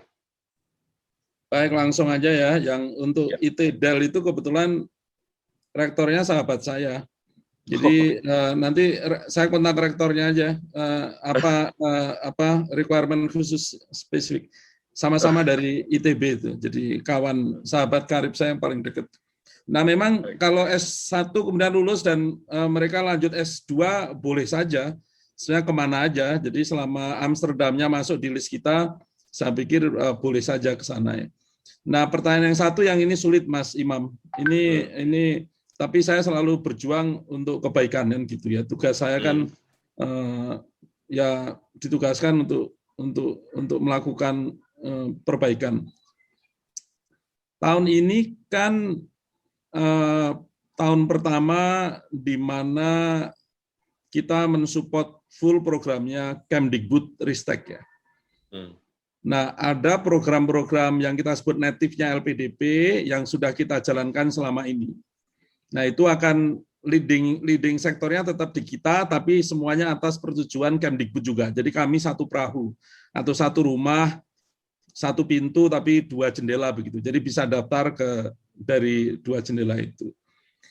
Nah, technicality-nya kan kemudian untuk yang program pendidik yang dulunya ada leading sektornya LPDP, karena memang yang paling tahu tentang dunia ini adalah kawan-kawan dari Kemdikbud, maka leading sektornya mulai tahun ini dipegang oleh kawan-kawan dari Kemdikbud. Nah, ini ada permasalahan teknis, Mas. Satu, bagaimana dosen-dosen yang punya NIDN tapi bukan di bawah Kementerian Dikbud Ristek. Nah, sebenarnya kami di awal-awal sudah menyatakan bahwa ini semoga masih bisa difasilitasi oleh Kemdikbud Ristek. Dan kelihatannya ada masalah di teknis, sehingga kami perlu negosiasi di level atas. Itu satu hal. ada sebenarnya isu lain lagi bahwa Kemdikbud kalau dulu batasnya adalah 42 untuk master dan 47 untuk doktor, kemudian Kemdikbud pakai yang konservatif sehingga batasnya 40. Nah, kami sudah perjuangkan juga ini, karena biasanya orang kalau dosen itu kan kita bisa mengabdi sampai 65 sampai 70. Jadi kalaupun perginya umurnya 47 untuk doktor, itu masih cukup waktu untuk mengabdi ke bangsa ini, begitu kan. Jadi batas kita 47. Nah, nanti untuk yang kawan-kawan ini akan ada syarat tertentu, tapi ini leading sektornya di Dikbud ya, bukan di LPDP. Mungkin kalau yang sudah lektor kepala atau kriteria apapun. Nah, ini yang masih diolah oleh kawan-kawan dari Dikbud, Mas Imam. Itu kira-kira yang kami bisa jawab. Nah, memang untuk yang kawan-kawan dosen tapi yang bukan Kemdikbud, kami memang sudah sampaikan ke kawan-kawan di Kemdikbud, Ristek, ini bagaimana, dan tentunya kami akan segera mencari solusi. Dan saya pikir solusi yang paling indah nanti kira-kira kalau kita mengincar di tahun 2022 ya, tapi rekrutmennya nanti akan kita lakukan di bulan Agustus begitu. Nah, semoga semuanya menjadi lebih mulus, lebih clear, karena memang ini kan perubahan baru sekali ini ya, di awal tahun 2021, dan kami punya program sangat luas sekarang, tidak hanya S2, S3, tapi juga S1 yang ada di Dikbud, maupun yang non-degree, termasuk pendidikan vokasi yang ada di Dikbud, termasuk mensupport program-program kampus merdeka. Dan ini PR yang sangat besar untuk memberikan luas, tapi tentunya ada glitch-glitch kecil di dalam teknis yang harusnya segera kita luruskan dan kita perbaiki untuk ke depan, maupun kalau bisa kekejar sekarang, ya sekarang. Itu kira-kira semangatnya Mas Imam. Oke. Untuk Pak Dwi masih banyak sekali pertanyaan nih Pak sebenarnya. Tapi saya mau jeda dulu untuk ke Bu Erlinda dulu. Nanti saya balik lagi ke Pak Dwi. Gak apa-apa, saya siap sampai malam di sini Mas. Di sana kan masih siap. Wah, ini yang nonton senang banget nih karena narasumbernya bersemangat ya. Bu Erlinda, soal kesetaraan gender, ini ada beberapa juga pertanyaan. Di Belanda bagaimana kondisinya? Sangat ramah terhadap kesetaraan gender atau bagaimana di sana? Kalau di sini sangat ramah sih, maksudnya sudah mulai rada bagus, karena sebenarnya kalau kita bilang di Indonesia tuh, kalau menurut saya pribadi itu kayak lebih apa ya, kesempatan wanita untuk berbuat sesuatu itu lebih bagus gitu dibandingkan kalau di Belanda itu kayaknya untuk jadi profesor wanita itu masih sedikit lebih susah. Sementara di Indonesia tuh kayaknya untuk jadi profesor ya kalau kamu memang bisa ke arah sana ya bisa gitu. Seperti contohnya tadi kayak misalkan di Indonesia tuh kita wanita mau jadi presiden aja bisa gitu. Mau jadi kepala lembaga aja bisa gitu. Sementara kalau di Belanda itu memang sudah mulai istilahnya ya egaliter, tetapi ada beberapa kendala yang masih dihadapi oleh peneliti-peneliti wanita di sini untuk menuju ke sana gitu. Itu yang saya lihat. Terus kemudian kalau tadi saya senang banget ngelihat Bu Dwi gitu ya, yang sangat firm dengan beliau wanita, tetapi udah bisa memimpin lembaga yang sangat besar gitu. Dan itu saya yakin untuk seluruh wanita Indonesia jangan pernah merasa kecil hanya karena kita wanita, terus kemudian kita nggak bisa mencapai ke sana. Banyak banget contohnya, seperti dulu Bu Megawati udah pernah jadi presiden, jadi kita pun pasti akan bisa ke sana. Oke, menarik. Oke, baik. Sekarang saya lanjutkan lagi nih pertanyaan-pertanyaan dari peserta webinar kita pada kesempatan kali ini. Lagi-lagi saya mungkin ke Pak Dwi Larso lagi, nanti baru setelah ini saya akan menuju kembali ke Prof. Bayu dan Prof. David. Pak Dwi Larso, menyampaikan beasiswa S1 di SMA, sekarang anak saya mendapatkan beasiswa full dan jurusan IPA. Secara akademik, anaknya dapat diandalkan, kontak personnya kemana untuk mengajukan beasiswa di Belanda. Kemudian, apakah ada usaha khusus dari LPDP agar pemilik loan dari Belanda bisa memulai studi September 2021 ini? Karena hampir semua universitas Belanda batas pembayarannya maksimal 1 Juli 2021. Silakan Pak Dwi. Ya, yang pertanyaan kedua saya sudah jawab, sebenarnya Japri ini dari Bang Niko ya. Memang ini karena perubahan itu kami baru bisa launching di bulan Mei ya. Harapan kami sebenarnya biasanya Maret atau April begitu. Tapi kita menyiapkan banyak hal sehingga baru bisa itu. Dan semoga saya sudah sampaikan ke Bang Niko, untuk yang punya LOE dari unconditional dari unitas manapun, itu proses seleksinya akan kita percepat. Semoga di bulan Juli begitu sudah ada pengumuman untuk kawan-kawan yang punya LOE, untuk semoga bisa mengejar kalau yang kuliahnya mulai di Agustus dan September. Sebenarnya kuliahnya terkejar, Mas Imam. Tapi masalahnya kan mereka harus confirm terhadap batas bayarnya begitu ya. Batas bayarnya katanya 15 Juni, tapi ternyata bisa ditunda sampai 1 Juli. Nah, 1 Juli ini kan dilematis ya. Semoga saya nggak tahu nih apakah bisa mengejar ya 1 Juli. Memang ini ada risikonya. Kadang-kadang ada yang teman-teman mengambil risiko bayar dulu. Karena LPDP akan reimburse nanti kalau mereka diterima. Nah, takutnya kalau udah bayar kemudian nggak diterima begitu kan. Nah, ini yang kadang-kadang kami pun punya PR. Tapi solusi yang lain adalah mereka bisa defer, Mas Imam, untuk tahun berikutnya. Dan itu aman karena kita punya batas waktu 18 bulan teman-teman untuk memulai kuliahnya, mendapatkan sekolahnya. Itu yang pertama. Yang kedua. Yang pertama spesifik apa, Mas? S1 tadi. S1 itu saya sampaikan karena ini di awal ya, kami waktu itu satu rumah kami membagi tugas. Nah, LPDP tugasnya adalah memoles, memperbaiki proses yang ada di native-nya LPDP. Nah, kawan-kawan dari Dikbud memproses yang mereka inisiasi, termasuk diantaranya adalah S1. Jadi kalau mencari sumber yang valid, yang paling tahu adalah dari Kemdikbud, Mas Imam. Nah, itu ada, kalau nggak salah, cek aja Kemdikbud, kemudian beasiswa gitu, akan ada linknya. Nah, linknya akan update begitu. Nah, kami tentunya dapat juga informasi ya, tapi informasinya kan bukan yang up to date begitu ya. Mereka akan selalu up to date, dan kapan bukanya, kapan prosesnya apa aja mereka tahu, walaupun kami pun sebenarnya diajak konsultasi oleh mereka, karena kita satu rumah. Itu kira-kira, jadi paling bagus menurut saya sarankan untuk cek websitenya Kemdikbud. Nanti kalau sempat saya cari, saya bisa sampaikan di ruang chat, Mas. Baik. Terima kasih. Sekarang saya ingin mengeksplor lagi Prof. Bayu dan Prof. David. Soal seberapa besar sebenarnya peran dari institusi pendidikan tinggi dalam memajukan negara, misalnya sebut saja Indonesia, terutama di bidang industri, riset, dan ekonomi. Kita ketahui bersama bahwa misalnya Belanda yang kami ketahui secara general memiliki keberpihakan yang cukup kuat di sektor ini. Mohon dibagikan cerita-ceritanya. Apabila risetnya kuat, apabila pendidikan tingginya kuat, sebenarnya akan punya dampak signifikan terhadap perkembangan sebuah bangsa. Mungkin tidak instan, tetapi ada semacam dalam tanda petik kepastian pada waktu tertentu bangsa kita akan memiliki semacam lompatan begitu. Mungkin Prof. Bayu dulu soal ini. Setelah ini Prof. David. Ya, terima kasih Mas Imam atas pertanyaannya.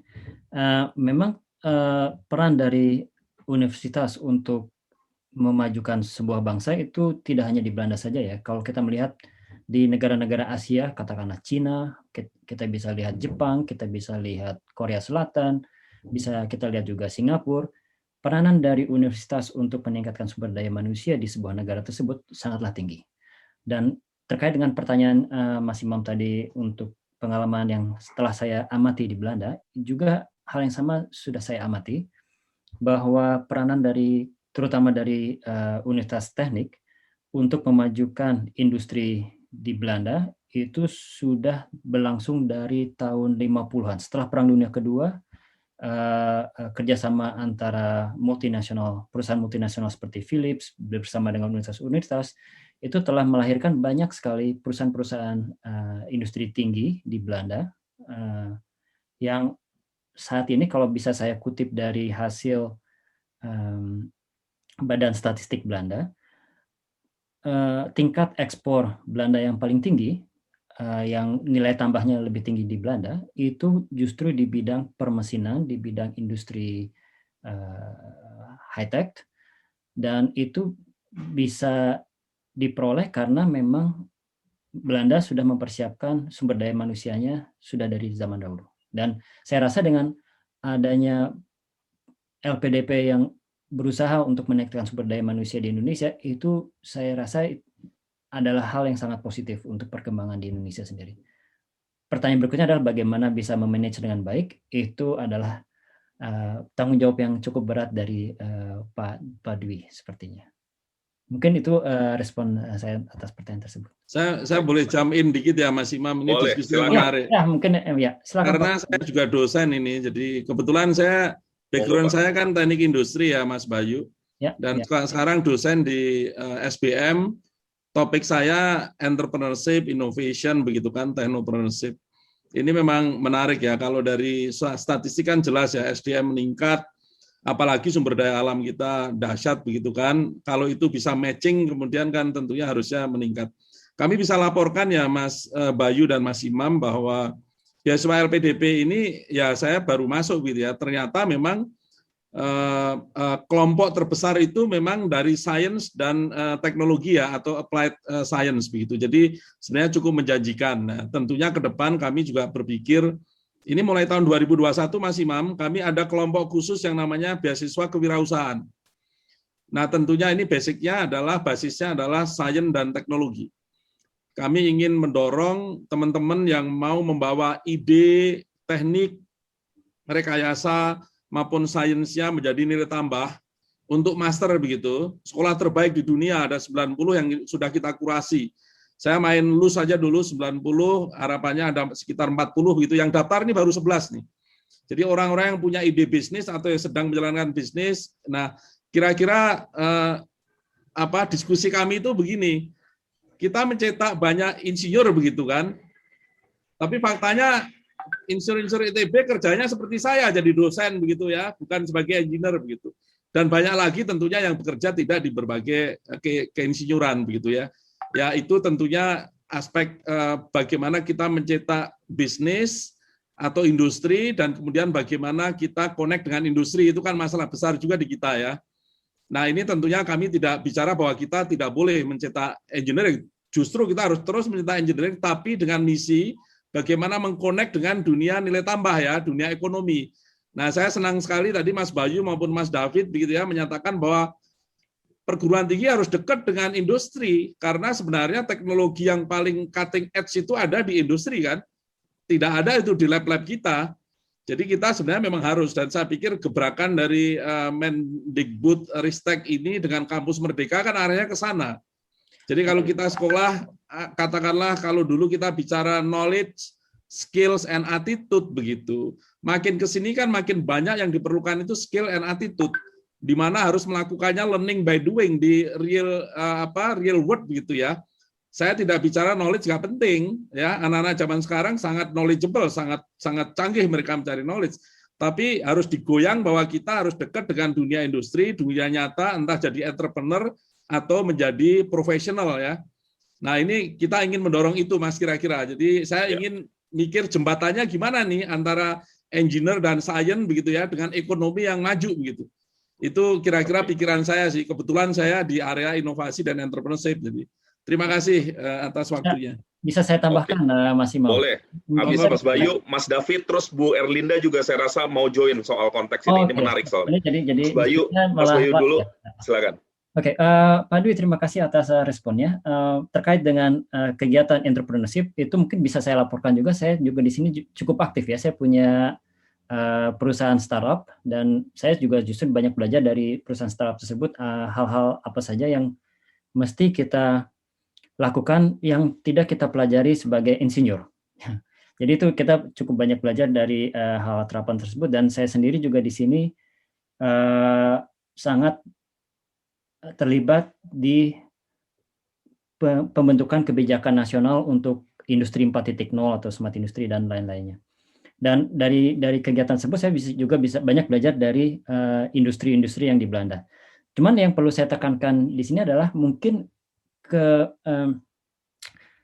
kebijakan untuk meminta semua orang bekerja sama dengan industri itu mungkin juga tidak optimal ya, karena setiap orang mereka memiliki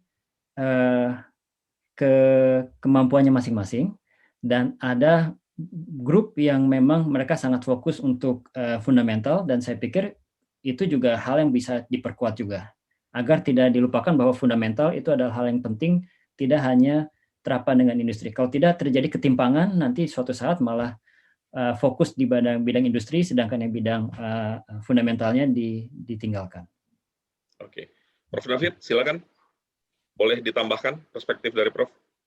Ya, cuma menambahkan sedikit aja ya, karena kita harus, maksudnya memang nggak bisa timpang, dan ini sepertinya di Belanda juga balance-nya juga sangat baik, bahwa kita di universitas mengerti bahwa hal-hal yang kita tackle di universitas itu mungkin untuk 5, 10, 15 tahun ke depan. Tapi kita juga mempersiapkan orang-orang untuk bisa mempraktekannya di industri untuk mendapatkan hasil dalam waktu yang lebih singkat, gitu. Jadi sering juga ada banyak diskusi tentang, wah kita harus semuanya aplikasi gitu, itu nggak benar juga gitu, karena kita juga harus inovasi itu ada tempatnya di universitas, dan kita juga bicara tentang teknologi readiness level ya, TRL biasanya kalau kita melakukan riset itu TRL rendah 1 sampai 3 gitu. Memang aplikasinya masih 10-15 tahun ke depan ya kita lakukan di universitas gitu. Tapi kalau umpamanya sudah mulai siap bisa diserap dengan industri, ya kita kerjasama dengan industri. Jadi nggak bisa sangat timpang gitu.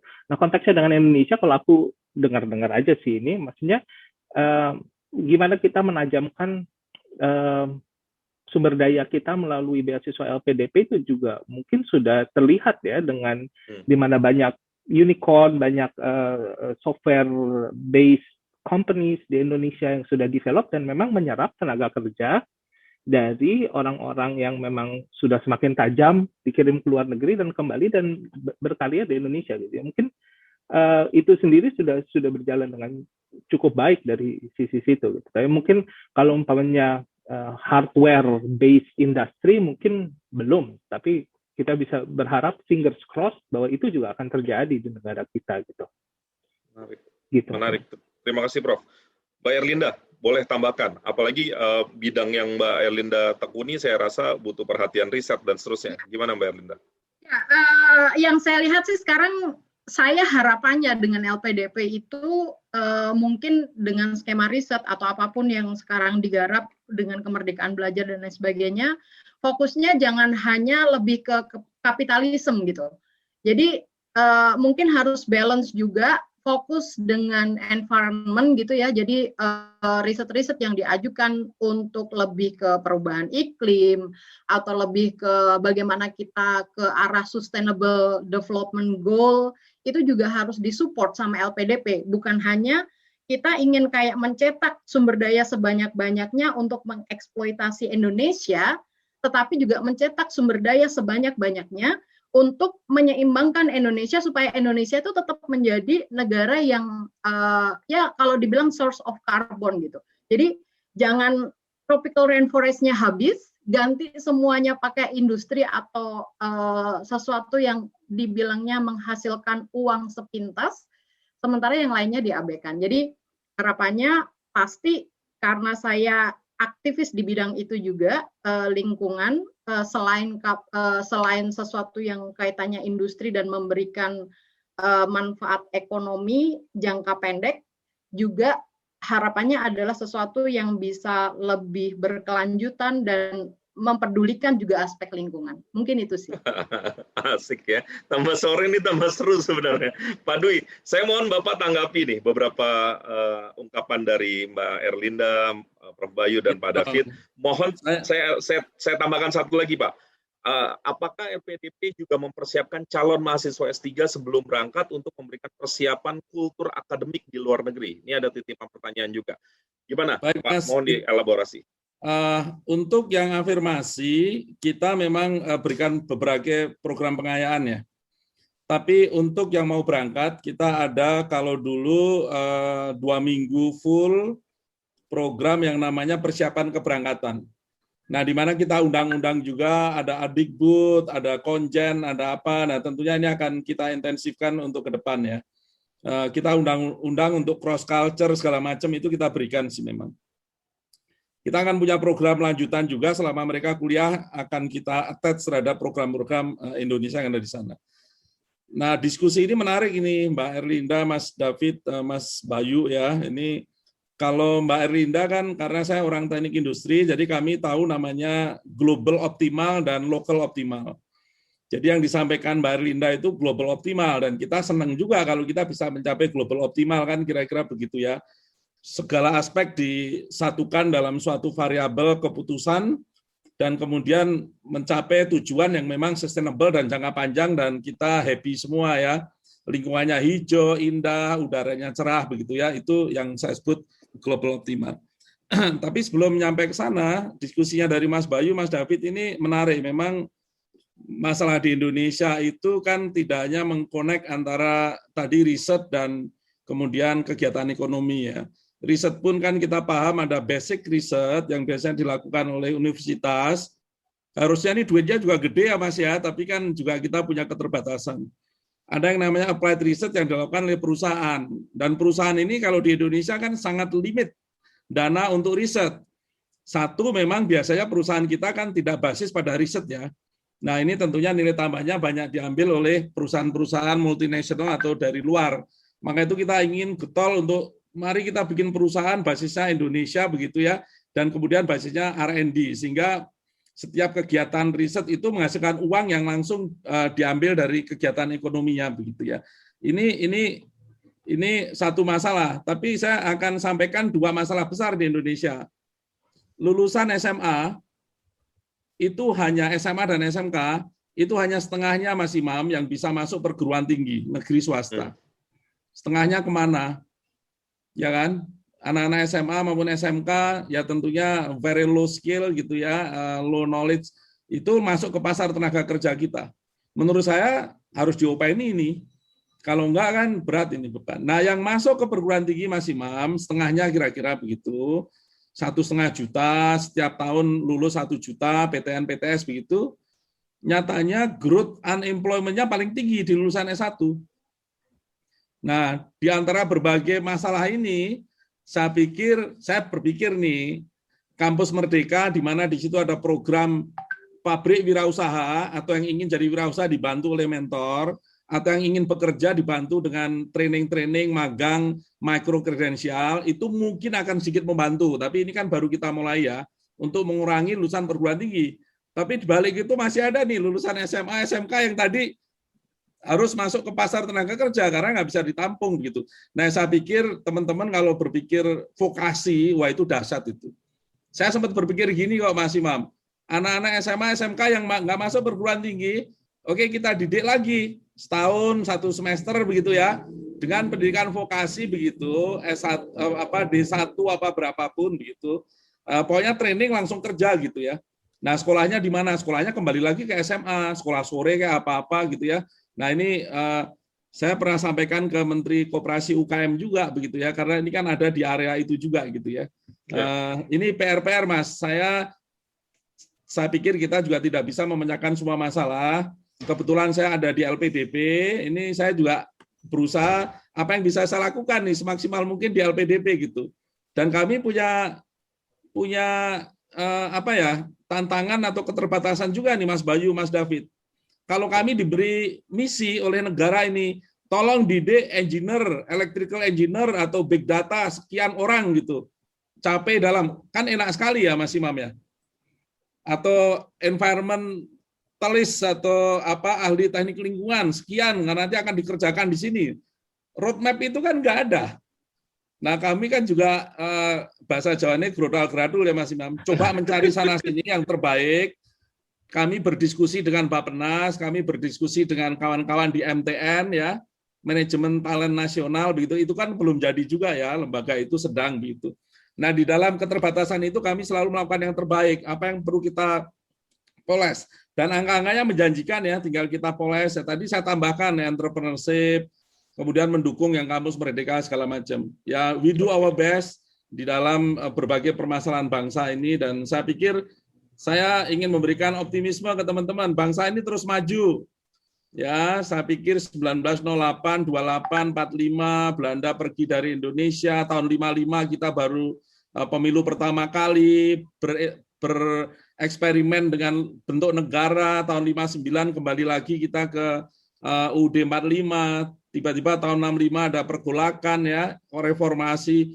Tapi bangsa ini terus maju, infrastruktur secara fisik membaik, tapi infrastruktur yang soft ini yang perlu kita poles ya, SDM.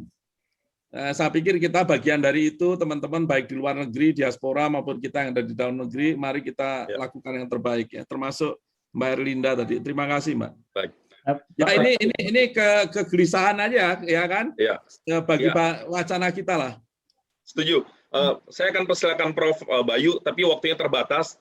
Tapi saya tetap mempersilahkan semuanya.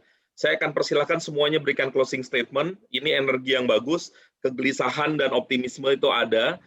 Saya akan berikan kesempatan terakhir untuk masing-masing narasumber untuk memberikan closing statement-nya. Saya akan awali ladies first dari Mbak Erlinda untuk memberikan closing statement-nya. Silakan, Mbak. Aduh, dapat privilege lagi. Terlalu banyak privilege buat wanita Indonesia ini kayaknya. Silakan, Mbak. Jadi mungkin closing statement-nya adalah mungkin saya akan highlight lagi nih, sebagai wanita Indonesia jangan pernah merasa berkecil hati. Pendidikan sekarang sudah sangat bisa diakses oleh siapa saja, apalagi tadi saya apresiasi Pak Dwi tadi yang menyatakan bahwa sekarang LPDP sudah meranah ke beasiswa S1. Itu kegelisahan saya yang sudah sangat lama tapi dijawab sama LPDP. Jadi wanita Indonesia sudah dapat banyak privilege untuk dapat pendidikan, dapat akses beasiswa, dapat bisa jadi apapun. Jangan merasa berkecil hati. Kemudian dengan privilege itu jangan merasa manja sebagai wanita untuk mendapat privilege lebih gitu. Jadi manfaatkan kesempatan yang ada saat ini dengan totalitas di bidangnya masing-masing, mau jadi conservationist harimau, mau jadi filmmaker, mau jadi wartawan dan lain sebagainya. Yang penting adalah total dalam bidangnya, kemudian menjadi prominent di bidangnya, dan saya yakin dengan hal itu kita bisa menjadi bangsa yang maju dan seimbang antara pria dan wanita, semuanya sama. Mungkin itu aja. Oke, terima kasih Bu Erlinda. Prof. David, silakan closing statement, Prof. Menambahkan sedikit aja. Jadi kalau aku lihat dari paparan-paparan dari teman-teman para panelis gitu ya, bahwa memang there's a good fresh air in Indonesia, ada pertumbuhan, ada perkembangan, kesempatan juga lebih banyak. Jadi ya memang dimanfaatkan, lakukan yang terbaik, dan gunakan juga network. Jadi mungkin teman-teman yang diaspora dan lain-lain juga bisa dijadikan network untuk inspirasi ya, untuk tukar pikiran dan lain-lain. Dan aku lihat juga seperti effort-effort yang diberikan oleh INP ini juga adalah salah satu cara kita untuk membuat koneksi yang lebih luas juga antara teman-teman di Indonesia yang sekarang mempunyai kesempatan lebih banyak dengan teman-teman diaspora di Belanda dan mungkin juga di Eropa dan lebih banyak lagi gitu, untuk bisa lebih connect gitu. Terima kasih, Mas. Selanjutnya Prof. Bayu, silakan. Ya, mungkin sebagai penutupan, saya sebenarnya ingin mengucapkan bahwa saya itu sangat bersyukur saya dapat menjadi guru besar saat ini di Belanda. Itu karena kesempatan yang telah diberikan oleh Indonesia ketika zamannya saya, bahwa pergerakan sosial sangatlah mudah pada saat saya sedang tumbuh di Indonesia, di mana semua orang mendapatkan kesempatan yang sama, semua orang bisa berangkat dari golongan kelas bawah hingga bisa menjadi naik ke golongan ke atas, karena kesempatan yang telah diberikan oleh pemerintah Indonesia pada saat tersebut. Dan itu saya sangat bersyukur, dan saya sekarang juga senang mendengar bahwa kesempatan untuk pergerakan sosial ini juga difasilitasi dengan adanya LPDP, dan saya berharap bahwa LPDP ini juga tetap dapat menjaga pergerakan sosial ini tidak hanya tertutup untuk kalangan-kalangan tertentu, tapi juga terbuka untuk kalangan yang lebih luas. Itu yang saya ingin lihat di masa yang akan datang. Dan terkait dengan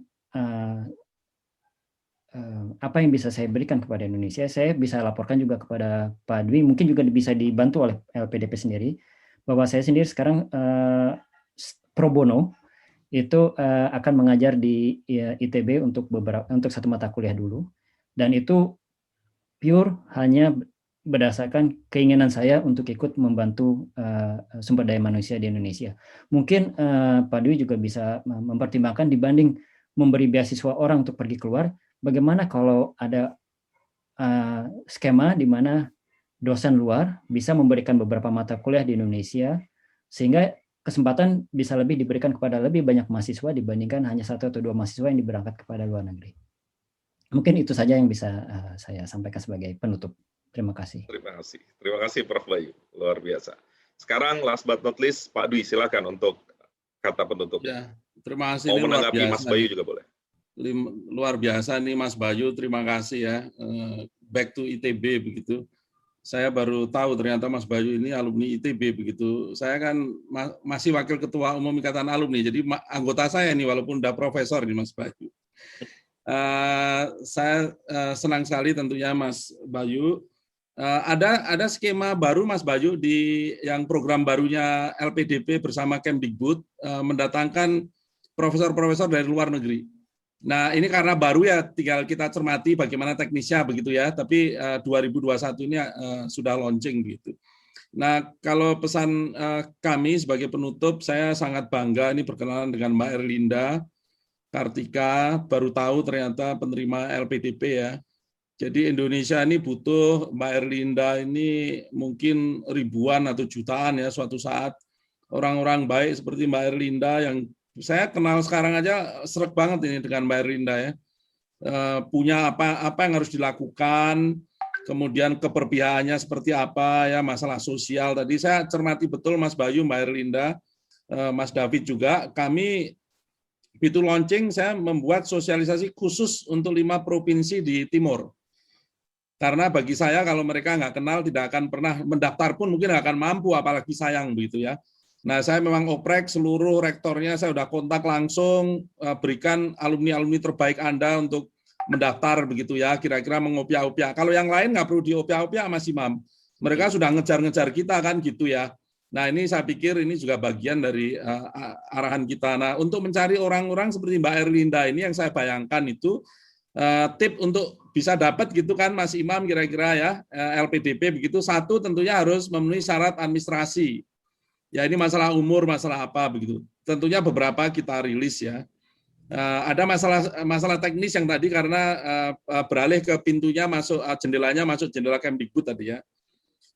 Kemudian yang kedua kami ingin penerima beasiswa LPDP ini orang yang memang mampu atau lebih mudah untuk bergaul berjejaring di dunia global. Maka itu syaratnya tentunya bahasa Inggris ya. Ini syarat minimal begitu kan. Kalau Anda bisa bahasa Belanda, bahasa Jerman ya itu bonus lah untuk Anda. Tapi minimal Anda bisa speaking, learning maupun writing in English begitu kan kira-kira. Yang ketiga adalah punya kemampuan akademis. Nah, itu bisa ditunjukkan dengan mendapatkan LOE maupun kita melakukan tes ya, tes bakat skolastik begitu. Itu juga syarat minimal ya, ada batasnya tentunya berbeda dari yang afirmasi, targeted maupun yang umum. Yang umum tentunya lebih tinggi requirement-nya.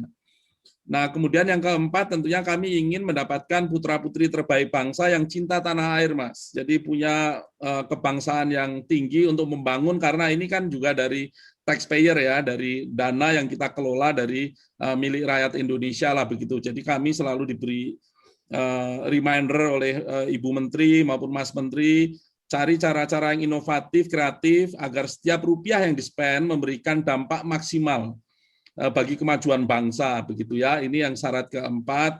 Yang kelima, kami ingin mendapatkan orang-orang seperti Mas Bayu, Mas David, Mbak Erlinda yang punya leadership, yang punya kemampuan kepemimpinan ya. Tidak mesti harus menjadi CEO atau orang pertama di Republik, karena orang pertama di Republik ya hanya satu nanti kan gitu. Tapi adalah orang yang mampu melihat peluang kemudian berani nyebur ke situ, memberikan value added. Nah, itu bagi saya pemimpin. Namanya pemimpin kan bisa Tutwuri Handayani, Ing Madyo Mangunkarso maupun di depan memberikan teladan. Nah, kira-kira tips kalau mau sukses apa ya? Seperti itu, kira-kira Anda memenuhi kriteria itu dan be yourself gitu kan kira-kira, dan Anda jelas kira-kira mengabdinya nanti kemana, di mana, dan apa yang akan Anda lakukan.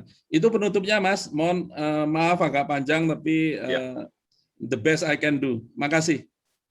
Pak Dwi, terima kasih sudah memberikan kata penutup yang baik sekali. Saya rasa ini akan menjadi pamungkas kita pada kesempatan kali ini. Saya mewakili teman-teman ANP tentu mengucapkan terima kasih yang tinggi. Kita semua telah mengambil porsi kita masing-masing, menjaga bangsa Indonesia, menggelorakan semangat perjuangan sosial. Saya yakin teman-teman yang ada di sini punya banyak pilihan aktivitas, tetapi tetap memilih di ruangan ini, kemudian berdiskusi, berbicara soal pendidikan, dan saya rasa ini bagian kita sudah kita penuhi. Mari jangan kehilangan energi untuk terus bersosial, begitu ya. Kita belajar dari Mas Bayu, Mas David, Pak Dwi, Mbak Erlinda yang sudah memberikan waktunya, memberikan sumbangsihnya. Mari kita rawat bersama, karena kita rasanya sama-sama punya premis bahwa pendidikan adalah salah satu vitamin maupun obat untuk memastikan Indonesia bisa bertahan, bahkan menang di masa-masa yang akan datang. Terima kasih sekali lagi, ini akhir dari webinar ANP pada kesempatan kali ini. Semoga bermanfaat, dan tidak lupa kami ucapkan terima kasih kepada seluruh peserta webinar yang luar biasa bertahan. Saya tahu ini sudah melampaui waktunya, dan saya lihat antusiasmenya tidak berkurang, dan ini saya apresiasi yang tinggi. Mudah-mudahan bermanfaat untuk saudara-saudara sekalian sebangsa setanah air.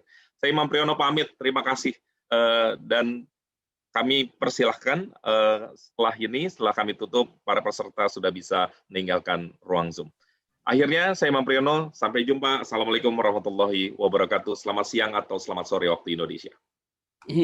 Terima kasih Mas semuanya.